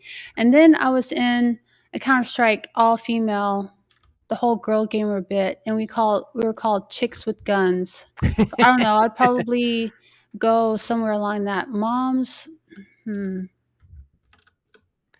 don't know. Moms in a FPS team. Uh, What if it was like Moms with guns. what if it was like how they have the acronym for MAD?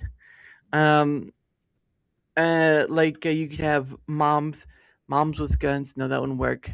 Mom and guns. Mums and guns right there. There we go. I was also in a group.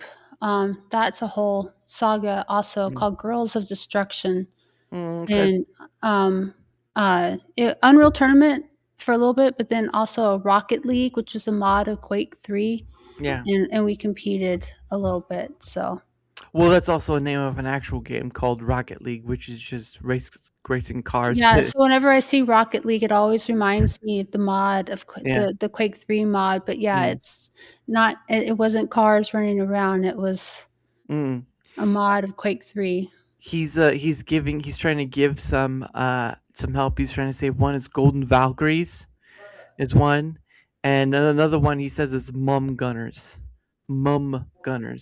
So there's the two I would probably do the Mom Gunners. That one Mum sounds cool. Mum Gun. He's doing the English version of Mom. He's doing Mum Gunner. MUM. Mhm. Yeah, Mum Gunners. Welcome to Mum Gunners.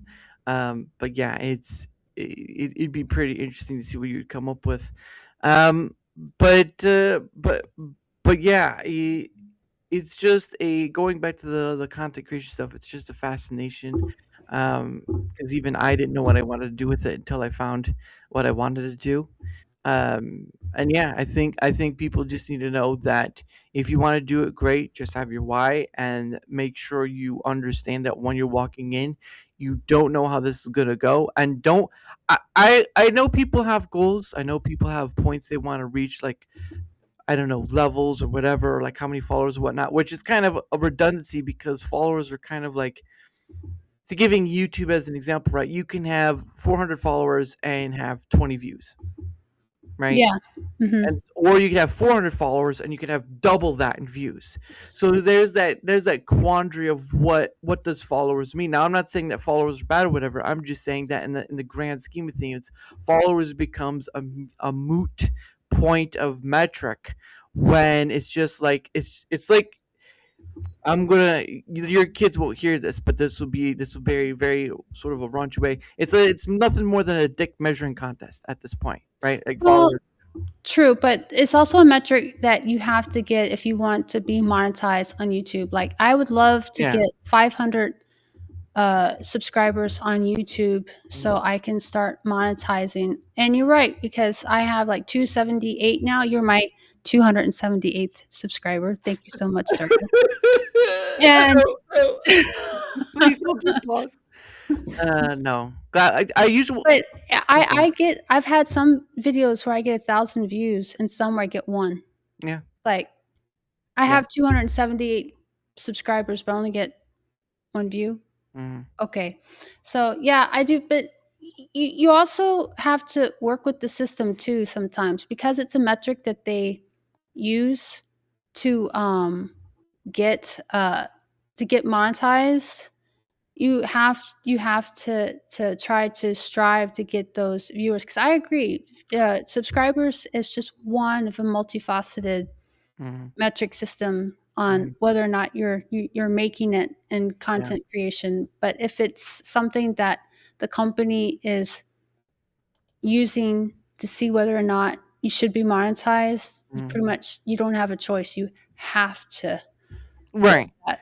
And So that becomes another point in this stringent of content creation. Like again, that comes back to why are you creating because you want to be monetized? Are you creating because you want to turn into business? And those sort of things are going to come into question because there are some people who are like, I can't really do anything else, so I'd rather make a business out of this because I can't, like you were saying, you can't do a regular job. Like it's come to the point where you can't do a regular job or whatever. But again, you're in a space where there's like millions of people and you're like one person like, hey, over here, here. over here. Mhm.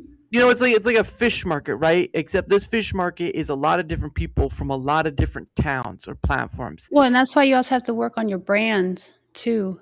But And even the brand thing can fall through because again, you are working against millions and millions of voices. mhm. What makes you stand out from the other gamers? Oh, military. Well, that's great. There's already like 1,000 other military people who are And you gamers know, too. a mom gamer doesn't mean anything either because just like we said earlier, there's so many mom gamer Hmm. streamers out there too. Yeah, Yeah, the I've one I seen would like to be, I want to be Skyrim grandma. Sky. I think there's only one out there. It is a Skyrim There is grandma. one out there, but I want to be the next one. She retired, Oh, so I shit. want to Oh, take her okay. place. Yeah, I saw her farewell video. So what happened was she wasn't a streamer though. She only did long form content on Okay. YouTube. So there's a Right. difference there. Mm, But she got tired of it because it became whole production Mhm. and her filming hours, and then I think Yeah. her grandson helped create the videos to upload to her channel. And she had an eye surgery coming up, and so she thought that she was going to take a long sabbatical Mhm. and then do other stuff like she does crocheting. That's why I mentioned my pick fair, because streaming is not my only creative Right. outlet, because that's what she was doing too, was Mhm. showing her other creative interests. So, but yeah, Mhm. I don't pretend to be good at the games I play. I mean, I'm better than some, I'm worse than others, you know. And I Eh, don't try to say I'm this pro gamer that uh, can pwn the Upon news. people, Yeah. you can own people or whatever. Yeah. So I don't go with that. So I just want to put that out there. I want to be like Skyrim Grandma. I am passionate about gaming. I'm passionate about the creative side of gaming. Mhm. I feel very blessed at my age to be able to see it Mhm. from. I even played some of the text only Mhm. games back in the day in the 70s, Mhm. and then got to see the progression. Like, the GPUs that we have now used to be the Voodoo video accelerators. So you had to have a video card and then these Voodoo cards on Mhm. top of it. Like, we had to get a Voodoo card for me to be able to play Unreal, because it completely locked up the system when I tried to play it with just a video card. And stuff like that, little tidbits of that. I, Mhm. I like doing that. So I just want to, so I've had people come in. It's like, you think that you're so good. No, I don't think anything. I just enjoy Mhm. gaming. So, but yeah, there's millions of other people like that out there, like me. That's why I said it's an entertainment business. Yeah. Luck, that one breakthrough Mhm. for people. It I always, it always boils down to that. Yeah. No, no, and um I remember back in the day when it was like you had to have a sound card as well. Like you had to have a Mhm, sound card just to hear, mhm. right? And that was Creative Labs has been, I would say they've been very consistent. Creative Labs Mhm. has been one of the market for like 20, 30 years now. Well, who was a pro gamer, Fatality, Yeah. puts out a lot of merchandise, and he got in a partnership with the Creative Labs Sound Blasters, and stuff like that. So some stuff has been around. I mean, obviously CPUs. You always had CPUs. Yep. We always had RAM. We always had motherboards. We Mhm. always had cases. They just evolved through the Yep. years. But yeah, sound blasters are still the thing. Yep. I mean, like my setup is mainly AMD for CPU because when I'd first wanted to do a computer, build a computer, whatever, I was like, well, what, there's either AMD or Intel, which is the IMB you were talking the Mhm. IMPC you were talking about earlier. But it was like, everything was pretty much Intel, like Intel laptops, Intel desktops, all this stuff. It was Intel, Intel, Intel. I was like, you know what? Let's try AMD and see how that went. Never look back. Well, and that's so funny, because in the 90s, Intel was more business oriented. Mm, The bench check marks were more for business type um, applications, and AMD was always the gaming. yeah, And then when I got back into the computers, suddenly Intel was for the gaming and AMD was for the business. And I never noticed when they did the switch, because I was buying AMD at first, and then I started reading up on it a little bit, and then having other people who've seen it a little bit longer than me, and they're like, no, Intel is more for gaming now. And it just blew my mind that at some point they did the switch. I'm like, when did that happen? So mm, into the business market. Man, I spelled that one wrong. Uh, the spell checker not help you this time? no, I did a boo boo. Oh, okay, here we go. I was wanting to look that up of like when it. And B roll says when you step away for a minute, all the tech changes and you Yes. have tried to catch up. Yeah, That's exactly. why I don't even buy top of the line much anymore, because Yeah. 6 months is going to be not top of the line anymore anyway, so why pay all that money Yep. Yep. for some. I usually wait until my pieces need to be replaced because, like, oh man. But you're not. Well, it's the same with phones, right? After a certain point, you don't need to keep replacing your phone every time. Although people do it just for the enjoyment of. But anyway, let's. Here we go. Let me bring this up. This is what I got. So I asked, when did AMD start reaching into the business market? AMD began reaching into the business and enterprise markets in 1975 when it entered the microprocessor market with the AM9080, a clone of the Intel 8080, which allowed it to compete in the rapidly growing personal computer sector. However, the company's significant entry into the server and workstation markets, a core component of the business sector, occurred in 2003 with the release of the AMD Opteron, the first 68-bit x86 processor on the market. This innovation helped establish AMD as a major player in the enterprise sector, eventually leading to its success in data centers and high performance computing environments. So that might be right around the time Mhm, when it started making that switch, because it used to be, if you're a gamer, don't buy Intel mhm. at all, because like I said, the benchmarks are always showing AMD outperforming them in the gaming market. But now it seems to be Intel more than the AMD, and that just was so wild to me. And I agree with B-roll. You don't keep up with it, and then you come back and it's like a whole nother animal. Yeah, exactly. And the pricing, yes, and the pricing. It's definitely, I've AMD is definitely, less expensive than Intel. It always has been. right. Well, there's still the components of the computer that are more expensive too, like the OS, the graphics card. Graphics card is always so The super expensive. GPUs now, there's some, and now it's probably even more now, like $1,200 Oh just yeah. for the GPU. Oh yeah, and so I looked this up. Which is in the gaming market more, Intel or AMD?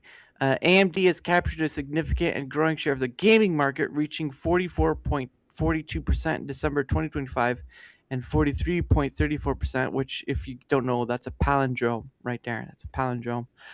In January 2026, according to Steam hardware survey data, narrowing the gap with Intel, while Intel still holds the majority share at 56%. And then 56% December 2025 and 57% of January 2026. The market is shifting rapidly as AMD's X3D processors dominate gaming benchmarks with performance gains of up to 35 to 40% over Intel's flagship chips. So Yeah, it's very narrow. Okay. it's getting there. AMD's desktop CPU unit share rose to 32% in Q2 2025, with revenue sharing climbing to almost 39%, indicating a strong preference for AMD's value and performance in premium segments. So that's where you mentioned earlier is the value, like Mhm. the cost and stuff. Performance driver: the dominance of AMD's Ryzen 7 9800X3D and 3DV cache technology is the primary factor driving this shift, offering superior frame rates and competitive and AAA titles compared to Intel's Core Ultra series. Platform longevity: AMD's AM5 socket support promising upgrades until at least 2027, contrasts with Intel's frequent socket changes, further influencing consumer choices in the gaming sector. So they are getting there, but they're slowly getting there. And They're for getting the back into it. Yeah, because when my husband at the time and I were building our computers, we did the research at that point, which was mid 90s, mhm, mid to late 90s, and we noticed that AMD was a lot cheaper than mhm, Intel. And mhm, like I said, like PC Gamer was showing the benchmarks and showing AMD was doing better mhm. at the games at the time than Intel. So that's why I was with Intel for the longest time. In fact, let me look at my system. I think this one has an Intel. Was it Intel or processor? Yep, Intel Core, and it's Okay. doing good. I mean, all the games I play on it, it's not doing bad. Mhm. Yeah, I just remember my first computer was a laptop from a great uncle, and I wanted to play Minecraft. Unfortunately, playing Minecraft on a computer means it's more CPU hog than it is GPU. So Mhm. that was a fun time, and it was very slow and all that stuff. But then I got my Oh, first desktop, or made my first desktop, and then it became, like, wanting to play mod packs, and those take up a significant resource, and so it's kind of still slow, but you're getting to some degree. Because my system is an AMD. My system right now has the AMD Ryzen 7 2700X, which oh is wow. for like, I think the X stands for overclocking, something with Okay, overclocking. But the llama says, "What's worse than wrong spelling? Wrong email recipient." It's true. that's a It's good true. point. It's one step away from being the wrong name called in bed. There was there was a good April Fool's joke that AMD was going to buy out Intel. Yeah, that'll be the day. That'll be the day. Yeah. But yeah, I think like, being one having the freedom to be able to put your computer together is great. It's just being able to buy them, have places to buy them from. Mhm. Or Because had the time to put them together too. that is true, or the money too, right? Or the money too. Mhm. Because when I had bought my pieces, it was at I think they call it like a micro center, but it wasn't called that. It was called something else. I'm not gonna say the name. But it was, I'd buy the parts. I had some help from the people, and I bought the parts needed.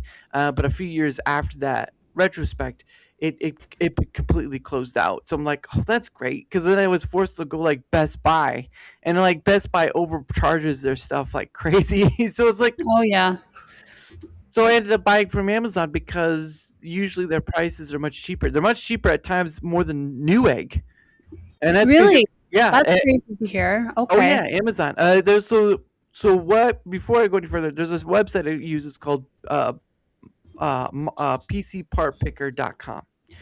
And the reason I use that is because you can make your own build, but it has a compatibility filter, so that way, Oh. yeah, yeah. So let me What I wanna bookmark that. PC. Well, let me find it first.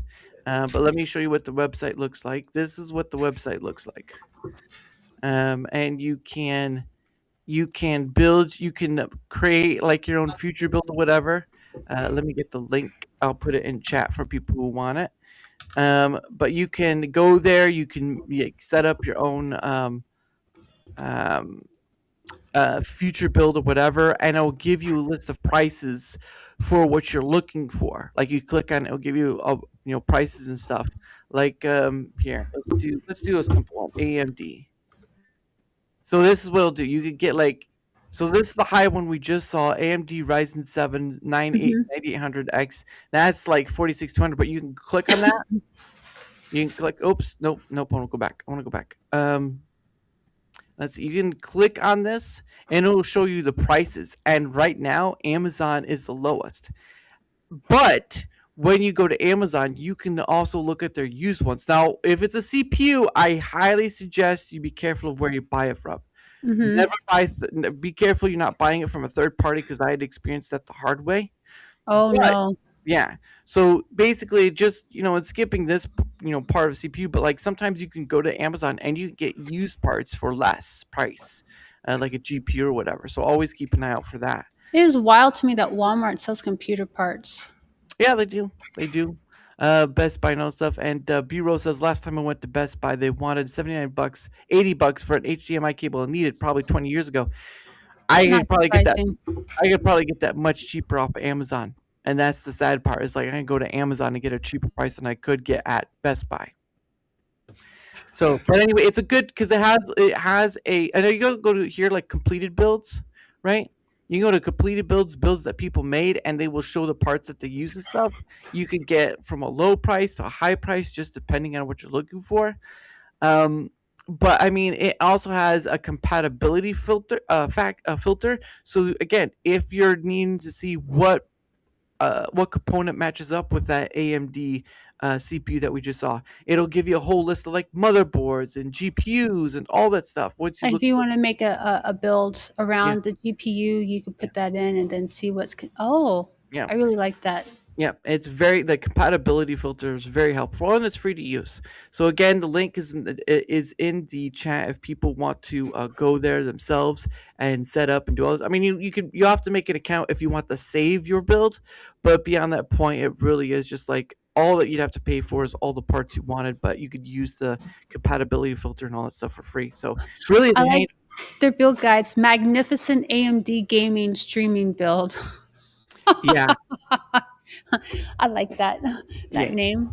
We can, yeah, one right here. It's clean, small form factor right there. Like that's looks pretty nice.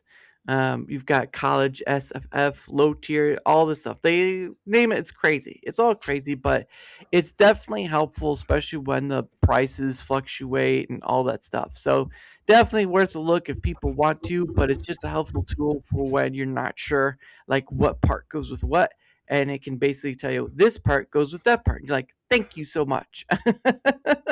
Yes, because you don't want to buy parts and then try to put it all together and then it not work, not Yeah. even post because something that's not working with something else. And you Yeah. spent all that money Mm-hmm. and it's not working. Yeah. Yep, and of course, Llama says SSD and RAM prices are sky high though, thanks Nvidia. Well, that's the AI stuff, but even then, SSD was always high because it was a new storage market. Like HDD is what people know and use, but and that's much cheaper than SSD. But SSD is sort of like it's the thing that doesn't require any moving parts. Which Mhm. if you were to drop, say if something were to happen, and you drop your computer or the HDD drive, it could mess it up, and all your data is lost. Oh, or a cat knocking it over off of your desk while you're trying to upload gaming videos to your YouTube, and come to find out you can't access them anymore because it is borked. Yep, Yes. Yes. yep. Mhm. That cat learned a lesson that day. Mhm. Here, Mister Kitty Kitty, meow. Um, Mr. Snowball was never seen again. Yeah. Um, but yeah, it's just nice to know about those tools that are out there that kind of help. And again, like majority of my parts that I've bought, always at Amazon. I just can't. Newegg. Newegg is the place for computer parts. More times than not, their prices are more expensive than Amazon.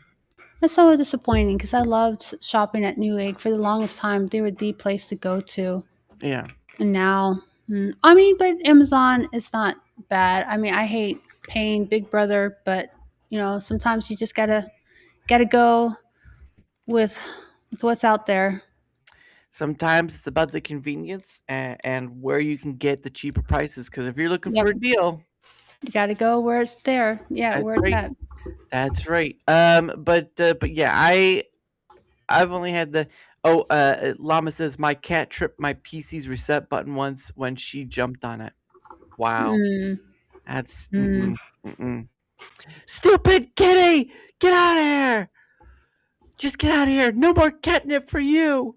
They Um, hid for like a week. I was so pissed. They did not come near me for a long, long time.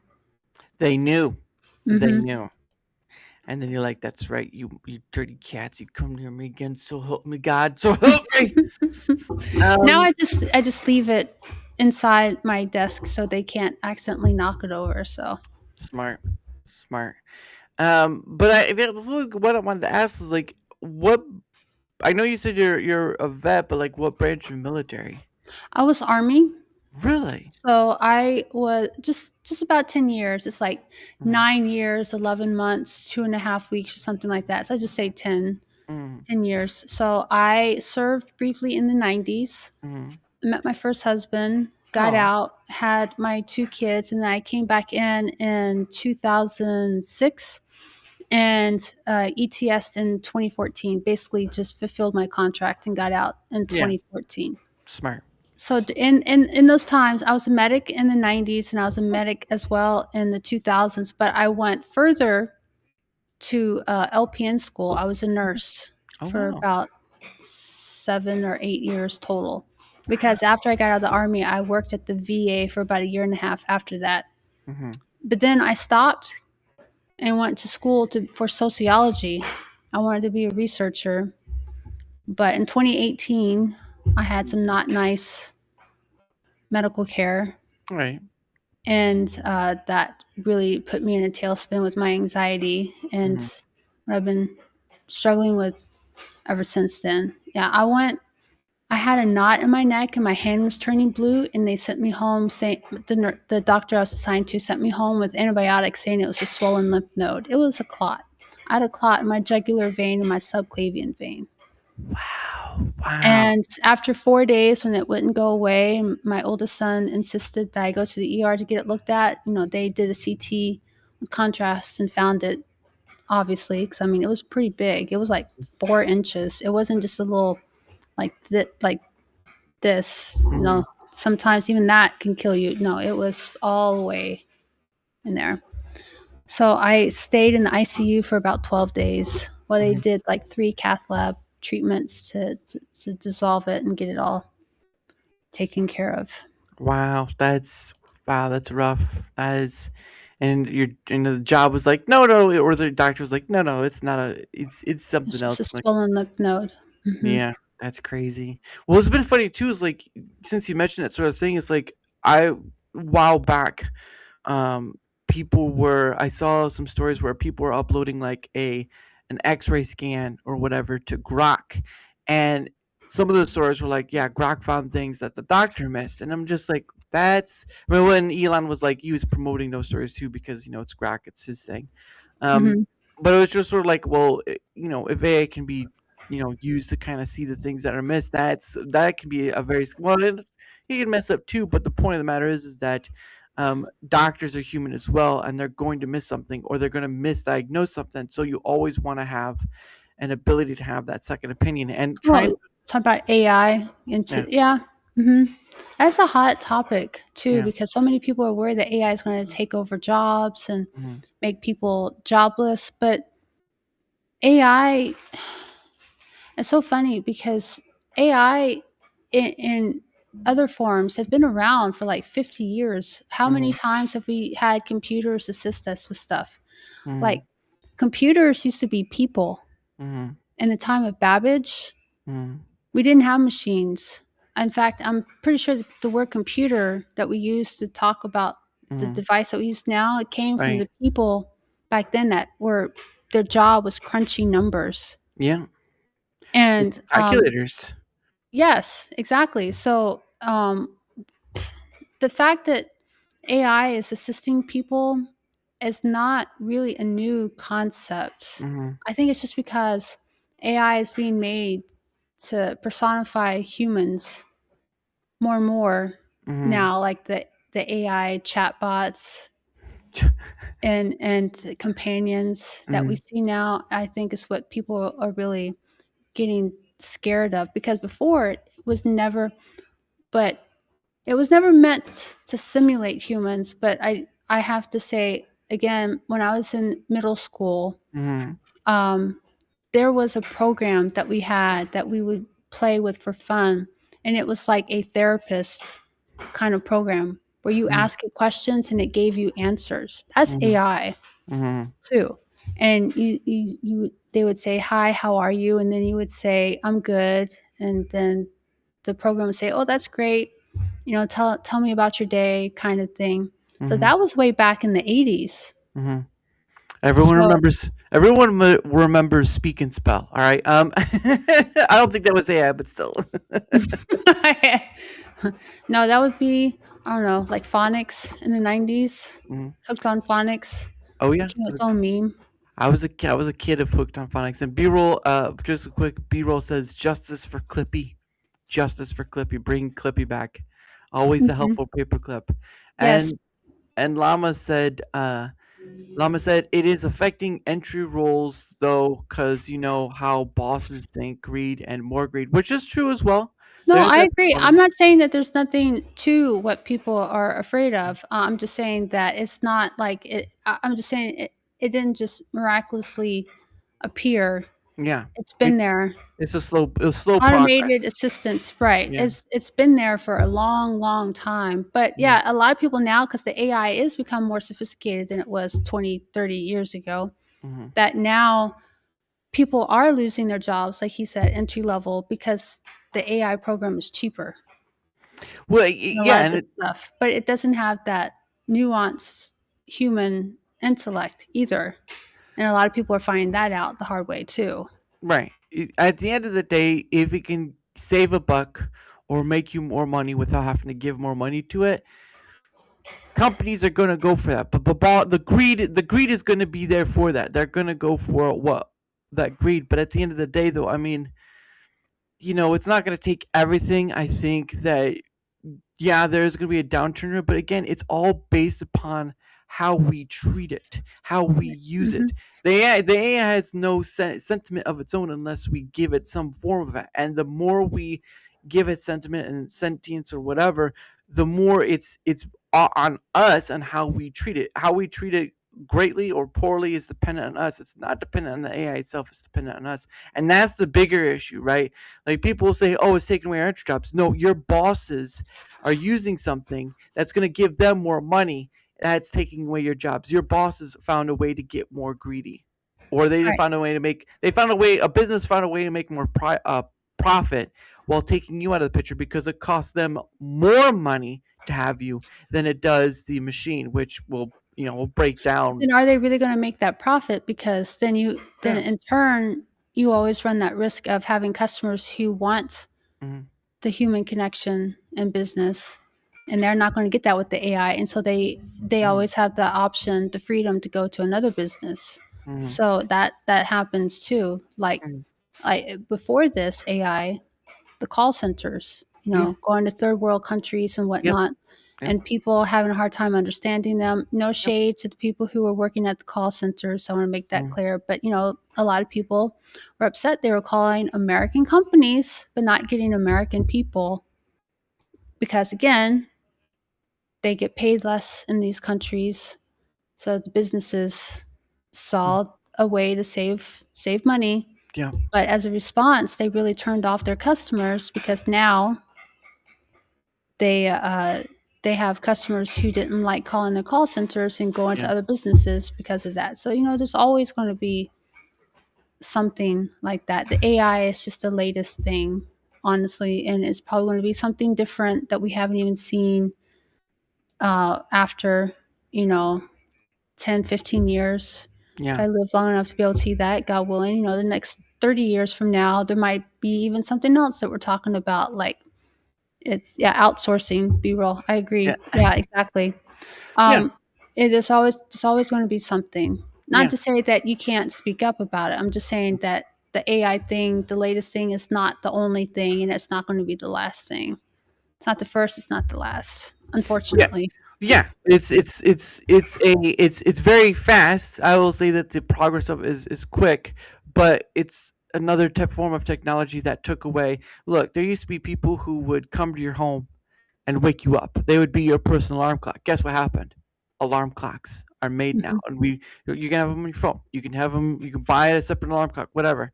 Used to be you would have people light oil lamps and all that stuff. Well, nowadays you don't really have to do that. You can have lights that last for months to almost a year on end. And what about their jobs, right? Like again, the progress of technology has always shown us that we jobs get taken away and another job takes a place in some form or another. Doesn't mean Hmm. it's perfect, doesn't mean it's right in a sense, but again, progress doesn't stop because you don't feel right about it. Progress stops when people stop being curious and finding ways of betterment in a right way. But that's another story for another time. And Lama says, imagine making important decisions based on a probability machine masquerading as intelligence. Well, aren't we just the lucky son of a gun? But because we're kind of like that too. We're kind of, sometimes we're important decision makers, and sometimes we don't all have the intelligence there. But countries like China are go all in on AI, so you can't afford to stay behind either. Correct. Either you're it's like it's no different than when the atomic bomb was being built. It was either the Germans were going to do it or the Or Americans we were were going going to to do do it. it. So Yeah. what we do, we acquired the German scientists and had them come over here to America and make the bomb for us. Mhm. Yep, yep. And then he says, "People who used to come to wake you up, are you sure you don't mean girlfriends?" No, this is like Victorian era. So no, we're not talking. We're not talking about that. But I also agree with what Biro says. Is that at a certain point, it's just outsourcing to something else. We're always outsourcing to something else, right? the tools that, I mean, you really want to see old time tools being used for like farming stuff, you would go to an Amish farm. You'll see cows. You'll see horses being used. You see The people using host sites, yeah. all Hmm. the old stuff. You go to a regular farm, you're going to see them using the technology of the day to get more and all this stuff. In fact, some of these farms are so big that they're called industrial farms because they're at that scale. Yeah. So and they're at that scale because of technology. Yep. The scale, mass scale, right there. But yeah, again, technology just goes up, and or the progress of technology goes up, and there'll be a point where people are like, oh man, this is so, oh, it's so bad and all this stuff. But you have to realize that the people when the Gutenberg press was made, I'm pretty sure people were saying it then too. I'm pretty sure the Catholic Church was saying it more because they didn't want people being able to read and have a Bible in their But hand. they were considered the scientific leaders Mm, for a while during the Dark Ages. mm, Kind of ironic. I'm a Christian, but I'm not very happy with the history of the Catholic Church. So right. And that's understandable. But at the end of the day, is technology, how you treat it, how you view it is up to you. But if I'm not saying you should view all technology as great. You should be some discernment. But if you view it always as an enemy, you're going to be in a troubled time, because when it comes time where that's widely accepted, like right, like it used to be horse and carriage, and then hmm the car came, and all it took was decades before almost everyone had a car, except the Amish. The Amish are still horse and buggy. But the point of the matter, well, they still have cars, but that's there's some sects of the Amish, the Mennonites, and some others that do use some limited technology with yeah, really restricted use for specific reasons. And they have no problem using the card systems at their yeah, stores, for instance. So yeah. So there's that. But at the end of the day, um, it's up to you to either ignore and move on with life about the technology, or you at least try to learn how to move around it, because sooner or later it's going to affect people. And if you're living in a city, if you're not living on some farm where there's no electricity, no nothing, if you're not growing your own food or whatnot, I mean, you're kind of in that middle field there, so you gotta have to learn at least to some degree to how to mhm. handle it. But you don't have to accept it. But if you learn how to use the tool, it'll benefit you a little more than, say, being left in the dark and then being overwhelmed and overtaken. Like you see your grandparents and stuff being overwhelmed by a cell phone or using a computer and stuff. Um, Stuff like that. But regardless, it is getting to the top of the hour. It's what happens when we start winding ourselves down. Oh, thank you, Liberated. Much appreciated, good sir. We're gonna start winding ourselves down. We're gonna start getting to that point where we're riding into the sunset, like the last movie of Indiana Jones and the Last Crusade. Because it's been a while since I've ridden a horse, and yes, I have ridden a horse before. Don't ask. All right. It's not that song, Save a Horse, Ride a Cowboy. Okay. But Oh, what's up, Liberty? You're coming at the end, man. You're coming in at the end. came Just just in time. just came just in time, but you're coming at the end. You're coming a hot streak. Hot streak. Um, but what's gonna happen is, of course, this is here we go. So here is Miss Kata's link tree. So if you want to promote yourself, young lady, floor is yours. And I favorited you on Steamers, by the way, Oh, thank you. on Tuesday when you guys showed me that. So I Ah, have you favorite. I need to work more on my streamers website. So, but like I said, I'm a gaming streamer. Right mm, now, I only stream part time mm. because real life Yeah, circumstances.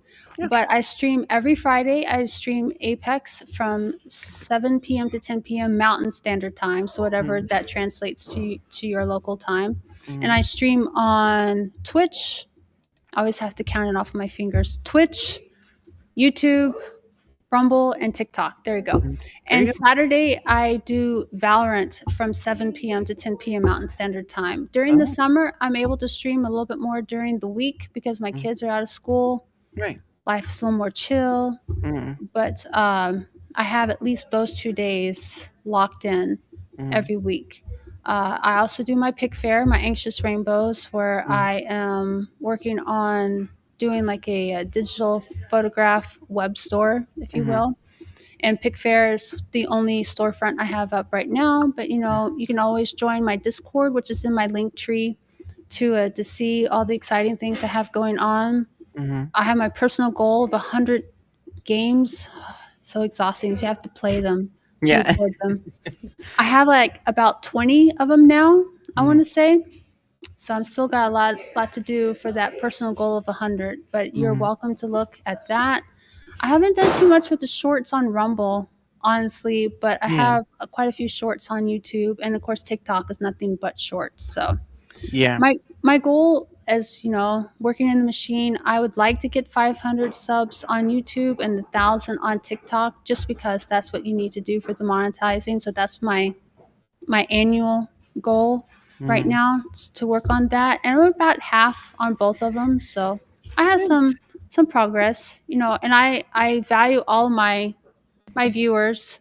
Mm-hmm. I have some regulars on each of the platforms. This is why also another reason why I love multi-streaming, because you get different viewers, Mm-hmm. different demographics on each platform, and I really enjoy it. I That's like it. nice. That's not bad. Yeah, and again, her link will be both on the Rumble side of both. Her other link right there, Anxious Rainbows. Pig Fair is there too. And I'll try to add that later. I forgot to add that in. But her link tree is right there as well, both on the Rumble side and YouTube side, because I stream to both areas. So if you want to check out where she's at, those would be the places to go. So thank you for that, young lady. Um, from my end of things, oops, I better take that off. From my end of things, if you wouldn't mind leaving a like, sharing the content, leaving a comment or follow, anything that helps with that engagement factor is much appreciated. Because not only does it help in being seen more, of course, like all content creators want to be, it also helps in having other people on, like KataJade, like B-roll, like let's see, like uh, Frog Spring, like Cool Frog, like so many other people, getting over 330 various guests I've had on, and it just keeps climbing. And I'm always so appreciative of those who come on. So much appreciate that. Of course, here's my link right here. You can go there. You can find all my different links right in there. Just easier to have all links under one because it can get crazy. Okay. But you can find all my stuff there. Of course, there's a vent thing I posted up there too about tomorrow. Uh, but we'll get to that point. But anyway, if you want to know where else I'm at, link is right there. Thank you so much for that. And of course, the next points are places I promote because I believe in them and I use them and all this sort of stuff. So the first one is a Proton Pass, part of the partner program. Use Proton in all its forms. Great. They're very privacy oriented and all this stuff. But this is Proton, their Proton Pass one, which is a password manager. So what that means is that you do a whole certain of things. They generate the password inside there. They also do something called an email alias, which is sort of like you could use an alias email, and it will send to your email you want to destined to. But if the company gets spammy or whatnot, guess what? You can delete that email that you gave them, and you won't get anything from them anymore because they can't send anything to you. They don't have their actual email. So there you go for that. Um, but there's you can go in there and there's a link to making a free account if you want to. There's also paid versions too because you always get more with paid versions. But at the end of the day, I promote it because I believe they have I believe in the benefits they have for everyone, not for just the benefit of myself. Because I'd rather people get to know about this product, and if they want to use it, it's there and all that good stuff. So link right there. Uh, Check it out for more info, all that good stuff. Thank you so much for that. And of course, the last thing I promote is called Biltong USA. Biltong being a South African snack made here in America, of course, by Anton and his lovely wife Nicole. It's called Biltong USA. And if you do go onto the website and you do buy stuff on there, you can use code DARA to save yourself 10% off. 10%, maybe not a whole lot, but 10% is better than 0%. So link and code right there is for that. Of course, the tomorrow at 7 p.m. Eastern is the 97th Pay Up Forward stream. For those Wow, 97. Wow, not that's awesome. not consecutively though, because there's family events and all stuff. Hey, Big Z, what up? Come, hey, what's going on, Big Z? We're just getting to the end point, Big Z. We're just getting to the end point, so you just made it just in time. But it is this 97th tomorrow. I am gonna have a little something special planned, but it's not gonna be like anything changes much. It's just gonna be like, for my 100th one, I'm gonna be giving out a whole $100 that I've been saving up. So yeah, Ooh. most likely will be the only time I give that much amount because I don't have that kind of money. Yeah. I don't. Yeah, it always amazes me when I see streamers giving away like $100 and whatnot. Like I watch one who does a lot of the Hoyoverse stuff, like Genshin Impact and whatnot, and he's giving away $100 in accounts. I'm like, where are you getting this money? It amazes me sometimes with the amount people give away. And AM your time, I think. Oh yeah, just went over. Stream and good day from. Oh, nice to see you, Llama. Didn't know you were from Australia. Australia, mate. I've had a few Australians on saving up those Rumble pennies. That's I'm a lot still of pennies. well. Part of it is from my job. Like I have a full time job, but like I do get at least something from. I don't have the. I'm not. I'm still in the creator program, but I don't earn the money part anymore just because I'm not interested in doing the Rumble premium streams. So there's that. But I still earn money from like rants and whatever. So if people donate, the people who donate Rumble rants, whatever, that goes towards the pay it forward stream, because I do kind of use that to kind of uh, help pay into. And again, the 100th one will be just straight 100. Because last time I did it when we hit 50, I did a straight 50. So but it'll probably be the only time I ever go that high because once you start going higher, it's a lot more money, and I can only do so much. So, but grateful to do it because not only does it help in being seen more um, through that regard, but it also you can see what you can do with a little. Well, a little can mean a lot for some people, especially streaming on Rumble, Hmm. because it doesn't have a great discovery system. So there's that. But yes, that'll be tomorrow at 7 p.m. Eastern with my guest, of course, Draconia, coming in at 8 p.m. Eastern. It'll be a first time on, so it'll be an interesting time having her on. And let's see. But I think Llama says some X and YouTube streamers get a few thousand a month. That's where the money comes from. But I think Patreon. So yeah, I don't have. I mean, I'm YouTube, but I don't have. I'm not anywhere near the monetization thing. I'm almost there, but I don't know about that. And I don't have Patreon or Ko-fi, um, because I'm just Is that not. pronounced coffee? Ko-fi? No, it's Coffee? Ko-fi is Ko dash Fi. That's how it looks, and I pronounce it as such. But I don't do like the whole merch store and all that stuff. It's just people want to give a Like roll. merch, like, people tell me to do merch, but it's like of what? My logo, Yeah, and my emotes. It's like, what is there to do merch yeah. for There's me? not I just you know. There's not much there, and well, someone asked me too, like, would you like to do a merch store? I'm like, what would I sell? Like, I'd probably sell my hat. That way, I can have a source for my hat. have a source for that. Goodness sake. Um, but yeah. So it's more. Oh yeah, Ko-fi is more for subscriptions. But yeah, okay, that's what Llama was saying. But okay. yeah, any of the Rumble rants that come in, I do try to put back in that regard. And again, the pay it forward stream is where I go around, uh, going through the live stream section, not just gaming live stream, not just like crypto finance live stream, but the whole section of live stream.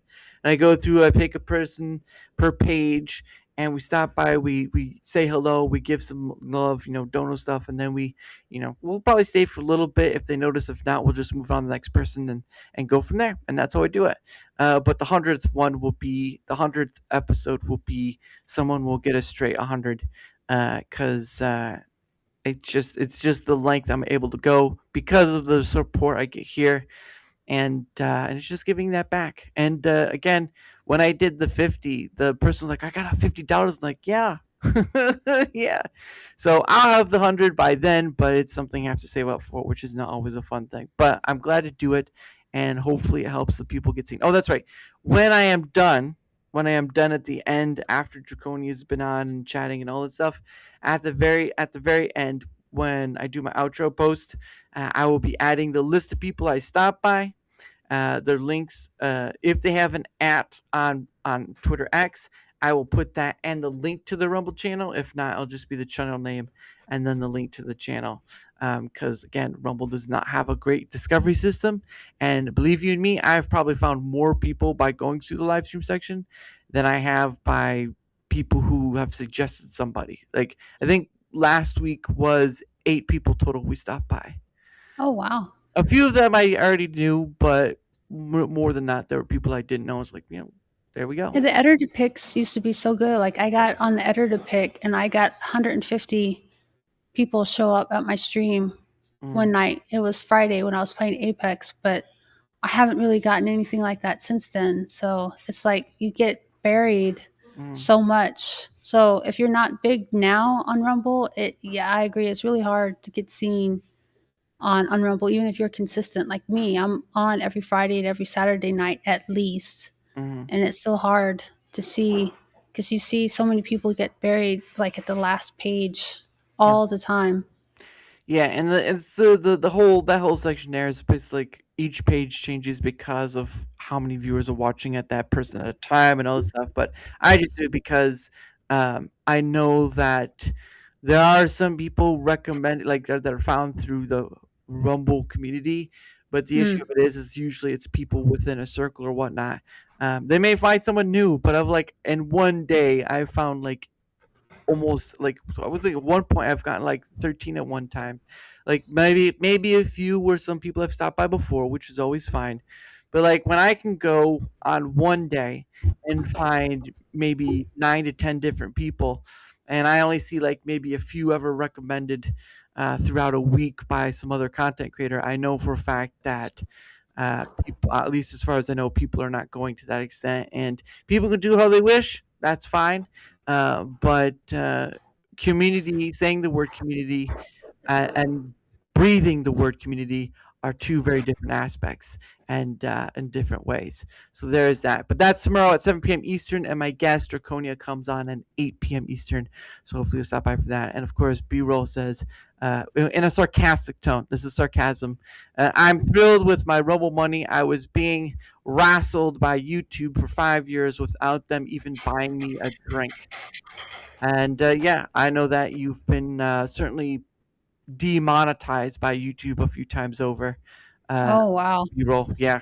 So, and Big Z said he made only 3 cents yesterday. Yep, 3 pennies. But at the end of the day, content creation is about how you want to go about it, never about my perspective, whatever. Although I will offer it if asked. So there's that. And of course, the last thing I do with my guest before we get to the The end of this. infamous hat of questions. Questions from Hat. That's right. The lady has won $1, but now she has to earn it. But so what happens is that my guest gets 2 freebie questions, and of course, I bought a Rumble hat with questions inside it. So she gets 2 freebie questions. Now, of course, I am on YouTube, but I'm not monetized. So sorry, YouTube. It is what it is. But if you're on the Rumble side, guess what? You have an opportunity to ask more than the 2 questions she gets. It doesn't matter the amount for a rant. I'll take whatever. But I have put this out there. But if someone does do a straight 500, I will ask all the questions from the hat to my Oh, guest. Yes, oh dear. Okay. all the questions, and that will put me in trouble because I think I have at least around 40 questions. So that'll be a long night.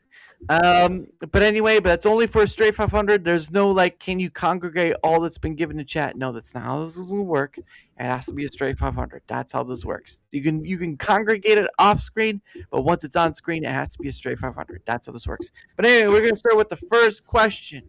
Are you ready, young lady? Yes, I think. Maybe. Let's All right. see. First question right here. Let's see what it says. First question is, if your content were a cocktail, what would it be called and what would its ingredients be? My content was a cocktail. Yes. See you, Big Z. Have a good one. I would say probably a Cosmo because that was my favorite drink back in my day when I would go out. It's vodka and cranberry juice because the vodka is smoother than other alcohols. Mm-hmm. The cranberry juice is a little bit tart, Mm-hmm. Yeah. a little bit of a bite lets you know it's there, and Mm-hmm. it goes down pretty smooth. It's modest, it's unassuming, Mm-hmm. it's just there, and it's just not quite a comfort thing, but it's just something to help fill in the time Mm.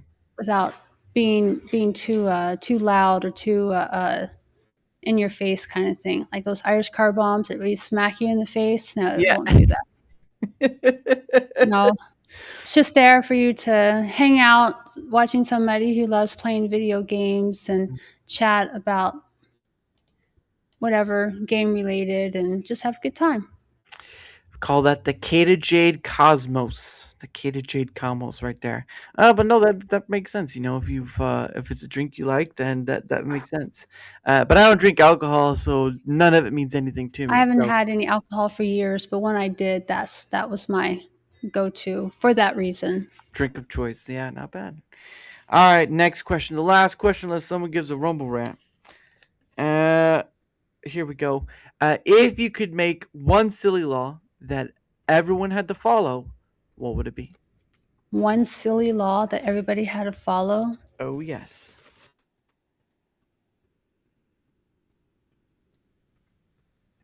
What would it be? I don't know. I'm from the South, and I kind of miss having people saying hi, how are you? No strangers asking how your day was. Mm. I'd probably make it to where somebody had to say hello to somebody out in public at least once and just make that connection. Not just walk like a New Yorker, like in New York where you're told, don't make eye contact, just keep going, just keep going. Hey yo, Probably yo. make Yeah, the world a little bit of a better place. So yeah. I would probably make that a silly law. Hey, And if you didn't follow it, then you had to sit in a room with other people who didn't follow it and you had to talk to each other. You made it talk to each other. You we're had to gonna, have human content or human contact whether you like it or not. mhm. We're gonna put you in a security. We're gonna put you in a safe of other people who didn't say hello. Hey, phoned up, what up? No Coming in. staying home and ignoring humanity for you, sir or ma'am. Yeah, that's right. Dub coming in at the last stretch, but man, he's coming in hot. He's coming in hot. Thank you for being here, Dub. Um, I would have said tart because you said cranberry juice. How's the view went? Well, we're just about to end it, good sir. We're just about to end it. We're just out to a big. Well, we do have to do this. A big congratulations for the lovely KataJade. She made it through 2 hours, a little over 2 hours, from Hmm. when she was anxious and nervous to now being a professional at this point. KataJade has made it through Yeah. over two I don't hours. know about saying a professional, but a little bit more experience there. So Well, everyone give a round of applause for KataJade, who's very nervous and coming on. She has made it through. Round of applause. Round of applause. Yes. yay! You won't. We'll give you we'll give you the gold star here. Let me find my. Nope. There we go. There's your gold star. Oh, hold on. There's your gold star right there. Yay! Thank KataJade, you. she gets a gold star. Make sure everyone just say hello. For sure, watch that. Well, thank you, good sir. I much appreciate it. I hope to get you on someday. But so many people to chat with. But again, thank you so much to the chat. Awesome time. And always remember that you guys help make this possible by being part of that possibility. And I know that's a bit cheesy to say, but you have to figure out. Not at all. Because every time when I out my outro for all my streams, I always tell people that you're the one that keeps me going and helps me doing what I love. Without viewers and chatter support, we wouldn't be able to do what we do. So Hey, I can do it to a crowd of 100 versus a crowd of 0, and I've done it, started out that way, and I'll continue to do so. mhm. Because I can entertain myself, and people are like, "How the hell does he do it?" And I say, "Because I'm funny." Blake, you're not that funny. Well, you know what? You're not funny either. So get get out, just get out. But again, don't forget all. Of course, thank you for coming on, KataJade. You're always welcome to come back. Much appreciated. Whether we talking about all the stuff we did, the whole point is that. So never think that a tangent is nothing because anything is possible. And thank you for being here, R2. But anyway, don't forget tomorrow at 7 p.m. Eastern is the 97th Pay It Forward stream. And then links all down below. Let's see what else. I'm trying to make sure I don't forget anything, because if I do, somebody's like, "You forgot this thing." I was like, I was trying to remember. Oh goodness. But anyway, how I end the show. Oh, this is gonna be interesting because it's gonna lag up a bit. Yeah. So if you see it be a bit laggy, it's just because I had to enter into my media tab. 3, 4, 5, 6, 7. So what happens is how I end out my There show it is is. that I used to. Yep. Yeah, it's a little laggy. I know. It's because I had to open up the media tab. So what happens is I used to end with "One Day with You" by Pogo, but I've been ending with a music video. Links are down below, Frog Springs. Links are down below in the description. So go Thank down you in to the description everybody below. who's You'll find followed me, checked out my media sites. I do appreciate it. And my pick fair, please. I mean, I'm sure there's something in there for you guys. I've been trying to do my pick fair for like backgrounds for your computer, put it on your phone. Nice, just nice little bit of scenery. Yeah, and that's always good to give a look. And again, down in the description below, all ends. But Blaze doesn't allow you to like change your stuff or set up that information within, which hopefully will change, but who knows. But the point of the matter is, links down below, so hopefully you'll be able to see them and all that. But I've been ending with a music video based upon some poetry I did a while back. I used Suno to make the song, but this one is called a moment to a lifetime. So again, tomorrow at 7 p.m. Eastern for the 97th Pay It Forward stream. Hope to see you, or actually see you all there. Oh, see some of you there, or whatever. I'll see you. But again, have a great night, everyone, and I will see you next time. Bye, guys. Night. All right, there we go.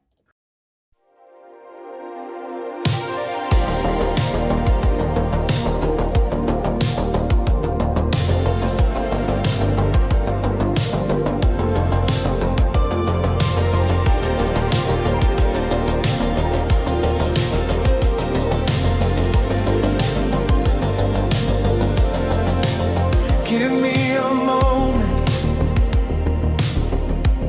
and I will make a lifetime. Give me a lifetime, and I will make something beyond recognition. Beyond recognition is a desire, a flame born of dreams forward. Yet dreams do not push beyond their scope. A recognition held back by reality. But reality's a dreaming way to come true,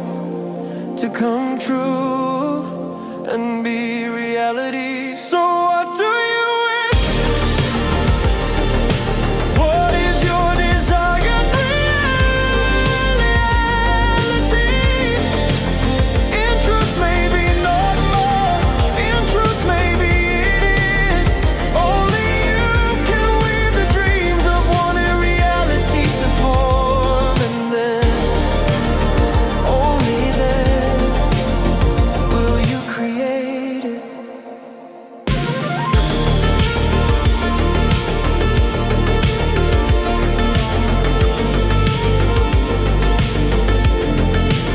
Give me a moment, just a single spark.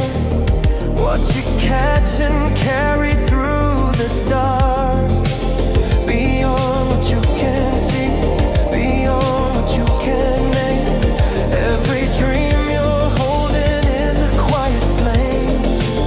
The world will tell you wait, the world will tell you no.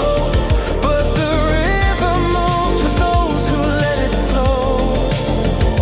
'Cause reality is a dreaming way to come true, and be reality. So